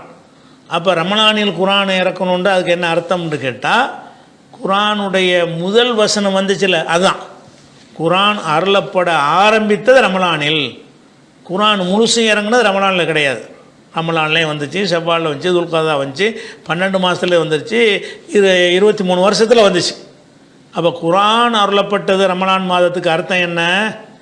குரான் ஒன்று எக்ரண்டு வந்து முதல்ல ஜிப்ரீல் வந்து ஓதி காட்டுவார்ல, அது வந்தது ரமலானில். சரியா? அப்போ ரமலானில் அது வந்திருக்கும்போது, அப்போ அது வந்த நாளுக்கு பிறகு லைலத்துல் கத்ருங்கிறோம். அந்த வந்த இரவுக்கு பேர் என்னது? லைலத்துல் கத்ருங்கிறோம். அப்போ லைலத்துல் ரசூல்லாவுக்கு அந்த ஜிப்ரீல் முதல்ல எக்கரன்னு சொன்னார்ல, அது என்னைக்குன்னு உங்களுக்கு தெரியத்தானே செய்யும். இது என்ன அல்லாட்டிருந்து எதுக்கு வரணும்? ரசூல்லா என்ன செய்வாங்கன்னு கேட்டால், மக்கள்கிட்ட வருவாங்க, வந்து உங்களுக்கு லைலத்துல் கத்ர் என்னைக்குன்னு சொல்வதற்காக நான் வந்தேன். வரும்போது நீங்கள் ஒரு சண்டை போட்டுட்டு இருந்தீங்க, ரமலான் மாதத்தில் நடக்குது, சண்டை போட்டுட்டு இருந்தீங்க. அதனால் என்ன ஆச்சுன்னு கேட்டால், எனக்கு இன்னைக்குன்னு எனக்கு ஞாபகத்துக்கு வரல, அதனால் கடைசி 10 நீங்கள் தேடுங்க, ஒத்தப்படலில் தேடுங்க, 5 நாளைக்கு கஷ்டப்படுங்க, குறிப்பிட்ட ஒரு நாள்னு சொல்லலான்னு தான் வந்தேன். ஆனால் அல்லாஹ் என் மனசுலேருந்து எடுத்துட்டாங்கிறாங்க. இந்த ஒரு அடிப்படையில் தான் லைலத்துல் கத்ருங்கிறது வந்து வேற யாருக்கோ நடந்த சம்பவமாக இருந்தால் அல்லாஹ் அறிவித்து கொடுக்கணும்னு எதிர்பார்க்கலாம். இது ரசூலுல்லாஹ் வந்து அவங்க சந்தித்த ஒரு விஷயம். அவங்களுக்கு தான் இந்த குரான் கொடுக்கப்பட்டிருக்கிறது. அவங்களுக்கே தெரியும் நமக்கு என்றைக்கு வந்துச்சின்னு தெரியும். அதையும் வந்து அல்லாட்டிருந்து வகை அவங்களே சொல்லிட்டு போயிடலாமே. குரான் என்றைக்கு வந்துச்சு தெரியுமா? ரமலான் 20 வந்துச்சு, ரமலான் 27 வந்துச்சு, ரமலான் 25 ஏதோ ஒரு டேட்டில் வந்திருக்கும்ல. எந்த ஒரு டேட்டில் அந்த குரான் வசனம் வந்துச்சோ அந்த டேட்டை அவங்க என்ன செஞ்சுருக்கலாம், சொல்லிட்டு போயிருக்கலாம். அப்போ ரசூலுல்லாவுக்கு தெரிஞ்சுக்கிற ஒரு விஷயமா இருந்து அது எப்படி மறந்தாங்கன்னு சொல்ல முடியும்னு ஒரு நெருடலாக இருக்கேங்கிறார். சரிதானே? இப்போ ரசூலுல்லாஹ் வந்து லைலத்துல் கத்ர் இன்னைக்குன்னு மட்டும் சொல்லிட்டு போகல. அல்லாஹ் என்ன செய்கிறான், லைலத்துல் கத்ரில் குரானை இறக்கணுங்கிறான். ஒரு இரவு தான் அது. லைலத்துன்னா ஒருமை தான். மகத்துவமிக்க இரவில் இறக்கணும், மகத்துவமிக்க ஒரு இரவில் இறக்கணும்னு அல்லாஹ் சொல்கிறான். அந்த ஒரு இரவு என்ன என்பது இறைக்கப்பட்டவருக்கு தெரியத்தானே செய்யும். அது ஒரு இரவு சொல்லிட்டு போயிட வேண்டியானே. எனக்கு என்றைக்கு வந்தார் தெரியுமா ஜிப்ரீல், பிற 21 வந்தார், அல்ல 24 25 வந்தார்னு ஏதோ ஒன்று சொல்லிட்டு போக வேண்டியானே. ஏதோ ஒன்று தானே இருக்கு. அதை என்ன செய்கிறாங்கன்னா, நான் உங்களுக்கு சொல்லலான்னு தான் வந்தேன், அது இறைவன்ட்டு உயர்த்தப்பட்டு விட்டது அப்படின்னு சொன்னாங்கன்னு வருது. அது ஏன் அப்படி அவங்களுக்கே தெரியாமல் போச்சு? அவங்களுக்கு நடந்து அவங்களுக்கு தெரியாமல் போகுமா அப்படின்னு சொல்லி, இப்போ நீங்கள் என்றைக்கு பிறந்தேன்னு உங்களுக்கு தெரியத்தானே செய்யும். நான் எந்த கிழமை பிறந்தேங்கன்னா, என்ன கிழமை பிறந்தேன்ட்டு சொல்ல தான் வந்தேன், அது எனக்கு அப்படின்னு சொல்ல முடியுமா? நம்ம சம்மந்தப்பட்ட விஷயம் நமக்கு கண்டிப்பாக தெரியும். அப்போ நபிகளுக்கு சம்மந்தப்பட்ட ஒரு விஷயம் நபிக்கு கண்டிப்பாக தெரியும். அப்போ எந்த நாளில் ஜிப்ரீல் வந்தார், என்றைக்கு இக்ரா பிஸ்மி ரப்பிக்கன்னு சொன்னாருங்கிறது அவங்களுக்கே தெரியுமாக இருந்தால், அப்போ வந்துக்கிட்டு இது கொஞ்சம் கொஞ்சம் கஷ்டமாக இருக்கு, நெருடலாக இருக்குங்கிறதுக்காக வேண்டி இதை கேட்குறாங்க. இது நல்லா விளைவிக்கிற ஒரு விஷயம் என்னன்னு கேட்டால், ரசூல் ஸல்லல்லாஹு அலைஹி வஸல்லம் அவர்கள் ஹீராவில் இருக்கிறாங்க, ஹீரா குகையில் இருக்கிறாங்க. ஹீராவில் வந்து எப்போ இருக்கிறாங்கன்னு கேட்டால் பல மாதங்களுக்கு போய் இருக்கிறாங்க. அதான் இன்றைக்கி வருது, அன்னைக்கு போய் நம்ம இப்போ இருந்து குரானை வாங்கிட்டு வரல. அவங்க ஏதோ இவங்க ஒன்றும் சரியில்லை, நம்ம தவம் இருந்து சரியான கொள்கையை கண்டுபிடிப்போம் அப்படிங்கிறதுக்கு தான் என்ன செய்கிறாங்க, தனிமையில் இருந்து சிந்திப்பதற்கு தான் ஹிரா குகைக்கு போகிறாங்க. அந்த ஹிரா குகைக்கு போனோம்னு சொன்னால் அங்கே போய் எவ்வளோ நாள் தங்கியிருக்கிறாங்கன்னா பல நாட்களுக்கு தேவையான உணவுகள்லாம் எடுத்துகிட்டு போயிடுவாங்க. அங்கேருந்து போகும்போது அந்த புகாரியில் வஹி எப்படி வந்துச்சுங்கிற பாடத்தில் முதல் 2-3 ஹதீஸில் இந்த செய்திகள்லாம் வந்துடும். அதில் என்ன செய்வாங்க, ஹிராவில் போய் இருப்பாங்க, பல இரவுகளுக்கு தேவையான சாப்பாடெலாம் எடுத்துகிட்டு போயிடுவாங்க. அப்போ அந்த ஹிரா குகைங்கிறது சரியான இருட்டாக இருக்கும், வழங்குதா? அது மாதிரி அந்த இருட்டான ஒரு பகுதியாக இருக்கும். அங்கே போய் உட்காந்து என்ன செய்வாங்க, செஞ்சிகிட்டு இருப்பாங்களா. அப்போ வந்து எந்த தேதியில் வர்றார் என்பதெல்லாம் அவங்களுக்கு தெரியாது. இரவில் வந்தார்னு தெரியுமே தவிர அன்னைக்கு பிற எத்தனைங்கிறது அவங்களுக்கு தெரியுமா? அவங்க வந்து மக்களோட மக்களாக வாழ்ந்துக்கிட்டு இருந்தால் தான் காலண்டரு டேட்டு டைம்லாம் தெரியும். அவங்க பல நாட்கள் அங்கே போய் இருக்கிறாங்க, ஒரு ராத்திரி 2 ராத்திரி. ஜெயிலில் ஒருத்தன் இருக்கான்னு வைங்களேன், இருக்கிறான்னு சொன்னால் அவனுக்கு டேட்லாம் ஒன்று தெரியும். இந்த காலத்தில் தெரியும், ஃபோனு எல்லாம் வச்சுக்கிறனால தெரியும். அந்த காலத்தில் போய் அடைச்சி வச்சுட்டாங்கன்னு சொன்னால் இரவு பகல்னு தெரியுமே தவிர இன்றைக்கி எத்தனாவது இரவுங்கிறலாம் அவனுக்கு தெரியும். என்ன கிளம்பேன்னு மறந்து போயிடும். நவீன காலத்தில் மறக்காது, ஏன்னா நவீன காலத்தில் டேட்டெலாம் என்ன செய்யும், அதெல்லாம் தெரிகிற ஒரு வசதிகள்லாம் இருக்கிறது. அப்படி இல்லாமல் இருந்துச்சுன்னா சொல்லவே இயலாது. அப்போ ரசூலுல்லாஹ் என்ன செய்கிறாங்கன்னு கேட்டால் பல நாட்கள் அதில் இருக்கிறாங்க. அது எந்த மாதம்னு உங்களுக்கு தெரியாது, எந்த நாளுங்கிறது தெரியாது. ஜிப்ரீல் வந்தார், ஒரு ராத்திரி வந்தார்னு தெரியுமே தவிர அவர் வந்தது பிற எத்தனை அல்லாஹ் தனியாக அறிவிச்சா தான் உங்களுக்கு சொல்ல முடியும். எந்த அளவுக்கு சொல்ல முடியும்? வந்தார் இரவுல, ரமலான் மாதத்தில் வந்தார், அவ்வளோதான். ரமலான் மாதத்தில் எந்த ராத்திரியில் வந்தார், அந்த மாதம் உத்தேசமாக ஓரளவுக்கு தெரியும். நம்ம ஒரு 10 நாள் 15 நாளைக்கு சாப்பிட்றது தங்குறோம்னு சொன்னால் இந்த 10 நாளில் தான் வந்தாருங்கிற அப்படி தெரியுமே தவிர எத்தனாவது நாள் வந்தாருங்கிறது தெரியாமல் போகிறதுக்குன்னா அவங்க தவம் இருக்க போயிருக்கிறாங்க. தனிமையில் இருந்து கொண்டு இறைவனை கண்ணை மூடி என்ன செய்வாங்க, சிந்திச்சுக்கிட்டு இருப்பாங்க. அப்படி இருக்கிறதுனால ஜிப்ரீல் தான் வந்தார், அவங்கள்ட்ட வந்தார்.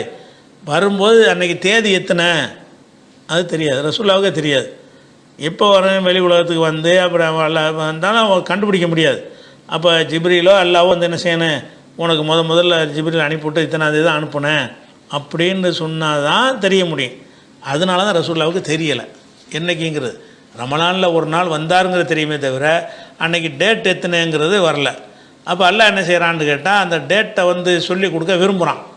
மக்கள் வந்து இந்த லைலத்துல் கத்ருக்குன்னு பெரிய சிறப்பு இருக்கிறது, மக்கள் நிறைய வணங்கி நன்மை அடையட்டும், அதனால் நீ மக்களுக்கு சொல்வதற்கு போ அப்படின்னு அல்லாஹ் அனுப்புகிறான்.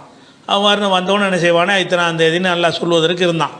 அந்த நேரம் பார்த்து இவங்க லைலத்துல் கத்ருக்கு தேடிக்கிட்டு வரும்போது சண்டை போட்டுட்ருக்காங்க முஸ்லீம்கள். அப்போ சண்டை போட்டுட்ருக்குறாங்க. ஐயோ இன்றைக்கின்னு தெரிஞ்சு போச்சுன்னா இன்னும் அமல் குறைஞ்சி போயிடும், ஒரு 5 நாளைக்காவது கஷ்டப்படட்டும் அப்படின்னு நினைத்து என்ன செய்கிறான்டா அல்லாஹ் வந்து ரசூலுல்லாஹ் வந்து சொல்வதற்கு அனுப்புனான்ல அந்த செய்தி அல்லாட்டிருந்து வரல. என்னைக்குங்கிறது வரல, ருஃபியத்துன்னு தான் வருது. அதை சொல்ல வேண்டிய செய்தி எல்லாம் தூக்கிட்டான், சொல்லாமல் விட்டுட்டான். அப்போ என்னைக்கு ரசூலுல்லாஹ்வுக்கு அதில் குர்ஆன் வந்துச்சு என்கிற அந்த செய்தியை அல்லாஹ் சொல்லி தான் அறியும் நிலையில் அவங்க இருந்தாங்க. அல்லாஹ் வந்து சொல்லாமே இருந்தான். சொல்ல நினைத்து அவங்களுக்கு ஒரு ஆர்டர் பண்ணும்போது அவங்க ரெடியாக ஆகுறாங்க. இங்கே சண்டை நடக்குது, முஸ்லீம்களுக்கு மத்தியில் சண்டை நடக்குது. சண்டை நடந்துக்கிட்டு இருக்கு. லைலத்துல் கத்ர் ரமலானை கூட மதிக்காமல் சண்டை போட்டுட்ருக்குறாங்க. அதனால் அது என்றைக்குன்னு சொல்லலை. நீங்கள் அப்போ கடைசி 10 நாளில் ஒத்தப்படலை தேடுங்கன்ட்டாங்க. அப்போ கொஞ்சம் 5 நாளைக்கே கொஞ்சம் கஷ்டப்படுங்க, இந்த நாள்னு தெரிஞ்சுன்னு சொன்னால் இன்னும் மோசமாக போயிடுவீங்க. ஒரு 5 நாளைக்கு இபாத் செஞ்சீங்கன்னா கொஞ்சத்துக்கு கொஞ்சம் என்ன செய்யுங்க, கொஞ்சம் நல்லா இருக்கும்னு சொல்லி ரசூலுல்லாஹ் நினைக்கிறாங்க. அதனால தான் அவங்களுக்கு என்ன செய்யலைன்னு கேட்டால் அந்த லைலத்துல் கத்ர் அவங்க சொல்ல முடியலை, அதுதான் காரணம்.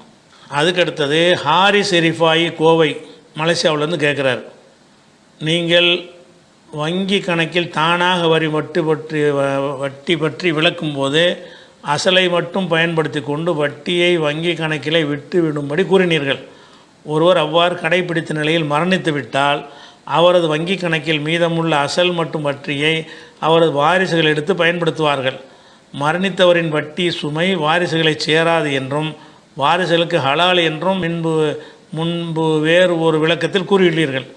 அப்படி இருக்க வங்கி கணக்கில் தானாக வந்த வட்டியின் பாவம் மரணித்தவரை சேருமா அப்படின்னு கேட்குறாரு. அதாவது என்னென்னு கேட்டால், இப்போ வங்கியில் நம்ம வந்து பணத்தை போட்டிருக்குறோம், வட்டி வாங்குகிற நோக்கமில்லை, சேஃப்டிக்காக போட்டிருக்குறோம். அவன் வட்டியை வர வச்சுக்கிறான், நம்ம கணக்கில் வட்டி வர வைக்கிறான். நம்ம என்ன செய்யணும், எங்களுக்கு வட்டி ஹலால் இல்லை, நம்ம அசலை மட்டும் எடுத்துகிட்டு மற்றதை விட்டுருறோம், இப்படி செஞ்சிடணுன்ட்டு சொன்னோம். ஓகே, இது ஒரு தனியாக நான் சொன்னது. இன்னொரு சந்தர்ப்பத்தை நான் என்ன சொல்லியிருக்கேன்னு கேட்டால், ஒருத்தர் தவறான முறையில் வட்டி வாங்கி சம்பாரிச்சிருக்கிறார். சம்பாரித்த நிலையில் பல கோடிகளை சேர்த்து வச்சுட்டு இறந்து போயிட்டார். அவருடைய பிள்ளைகள் அந்த சொத்துக்கு வாரிசு ஆகுறாங்க. ஆனால் அனைத்தும் வட்டி காசு தான். அவர் சம்பாரித்தது எல்லாமே என்னது, வட்டி தான் வருமானமே, அல்லது வட்டியும் கலந்த ஒரு வருமானம். அப்படிப்பட்ட ஒரு நிலையில் ஒருத்தர் சம்பாதித்து மரணித்துட்டார்னு சொன்னால் அந்த சொத்துக்கு வந்து அவருடைய பிள்ளைகள் வாரிசாகலாம். அவர் தகப்பன் வாங்கின வட்டிக்கு இவர் குற்றம் பிடிக்கப்பட மாட்டார் அப்படின்ட்டு வேற ஒரு சந்தர்ப்பத்தில் சொல்லியிருக்கிறோம். இப்போ ரெண்டையும் மெர்ஜி பண்ணி இவர் கேட்குறாரு. இவர் என்ன கேட்குறாருன்னு கேட்டால், நீங்கள் வந்து வட்டியை பேசாமல் விட சொல்லிட்டீங்க, அப்படி ஒருத்தர் விட்டுட்டு போயிட்டார். அவர் இறந்த உடனே என்ன செய்வாங்கன்னு கேட்டால், வாரிசுகள் போய் அதை கிளைம் பண்ணுவாங்க, எங்கள் வாப்பா அக்கௌண்ட்டில் உள்ள ரூபாயை தாங்கன்னு கேட்பாங்க. அப்போ வாரிசு சர்டிஃபிகேட் கொடுத்தோன்னு என்ன செய்வான்னு கேட்டால், அவன் அசலை மட்டும் அவன் காட்ட மாட்டான்ல, நமக்கு தான் அசல் வட்டின்னு பிரிப்போமே தவிர வங்கிக்காரன் பார்வையில் அவருடைய பணம் தான் எல்லாமே. நீங்கள் 10 லட்ச ரூபா இருக்குன்னு வைங்களேன், 10 லட்சத்தில் 5 லட்ச ரூபா வட்டி, 5 லட்ச ரூபா அசல்னு வைங்க, அது நம்ம கணக்குக்கு தான் அப்படி பிரித்து வச்சுக்கிடுவோம். அவங்க கணக்குப்படி என்னென்னு கேட்டால் 10 லட்ச ரூபா அவங்க வாப்பாவுடைய காசு, 10 லட்ச ரூபா உங்கள் காசு இருந்தால் பேங்குக்காரன் கணக்கில் இருக்கும்.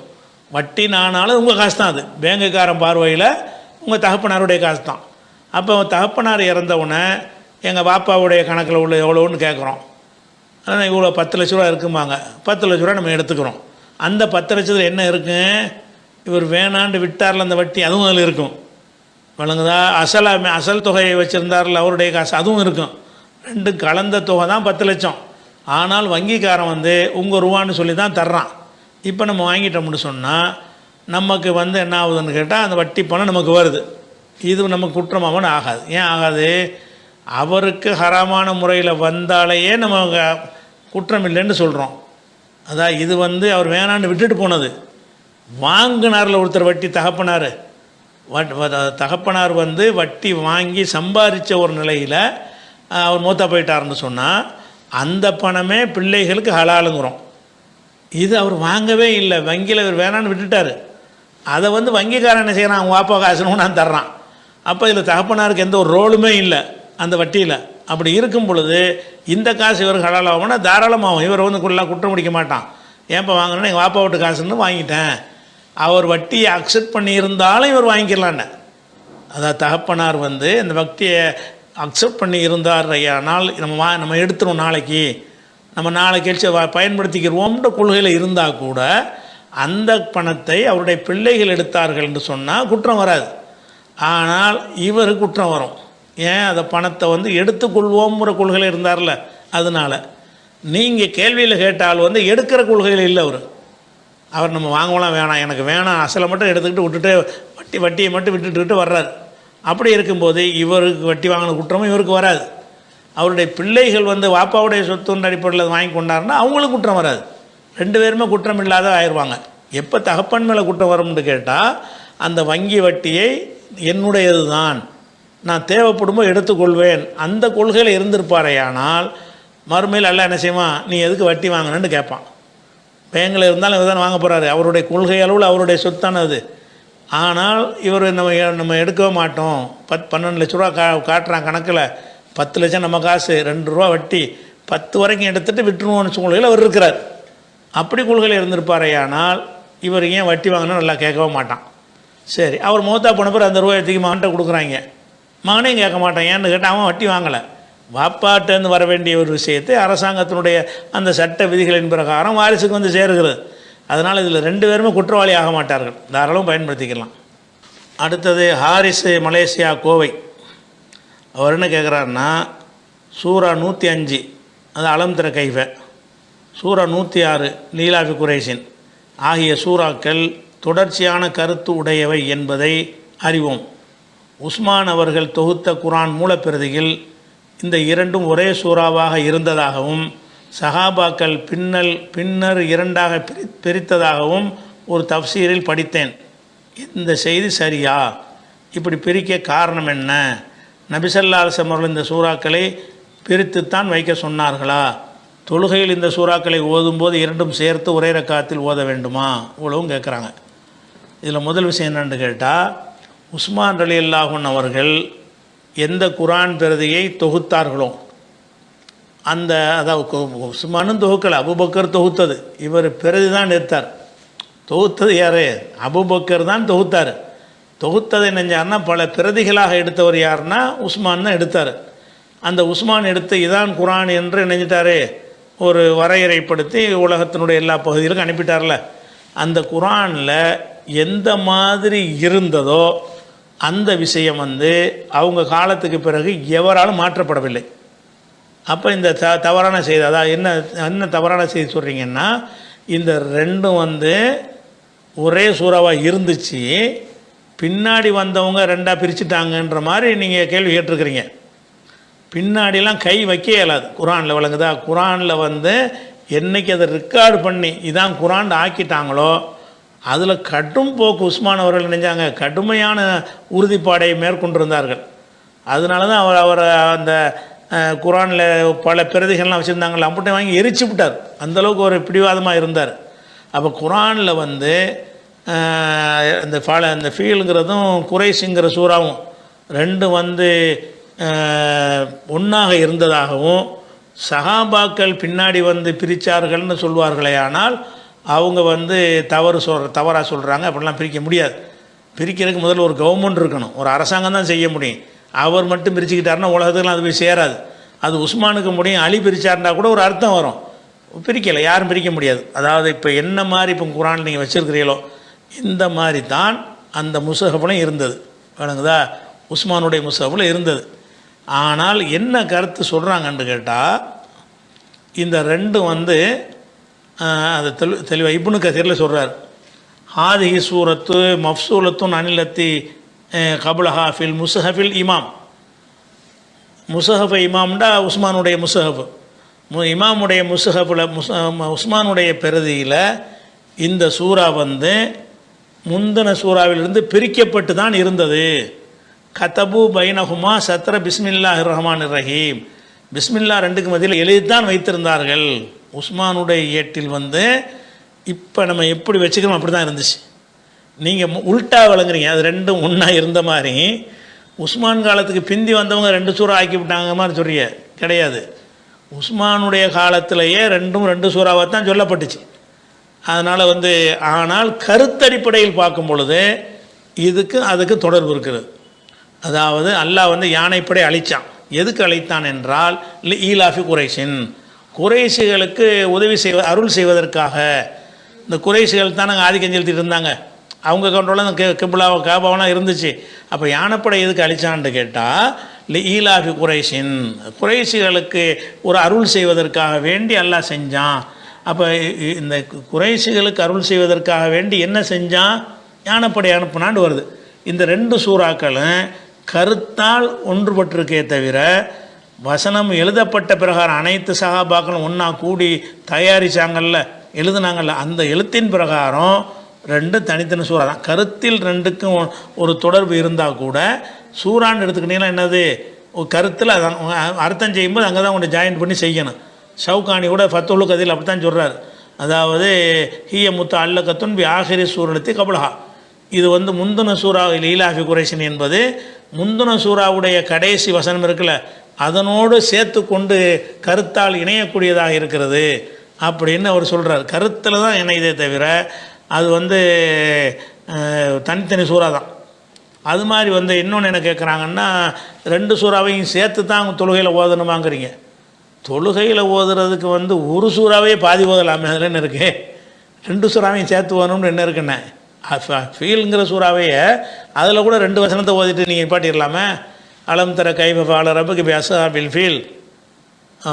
அதாவது அலம் தர கைஃப வேணாம், கொஞ்சம் பெரிய சூறா எடுத்துக்கிட்டோம்னா என்ன செய்யும், அதிலே ஒரு 3 வசனத்தை ஓதிட்டு கூட நிப்பாட்டிக்கலாமே.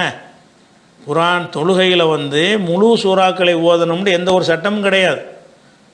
அந்த சூறாவிலே என்ன செய்யலாம், 3 வசனம் ஓதிக்கலாம், பாதி ஓதிக்கலாம். அதனால் அலம் தர கைஃபும் லீலாஃபி குறைஷின் ஒரு சூறான்னு வச்சுக்கிட்டா கூட ரெண்டையும் ஓதணும்னு அவசியம் கிடையாது. விரும்பின இடத்துல நம்ம நிப்பாட்டி கொள்ளலாம்.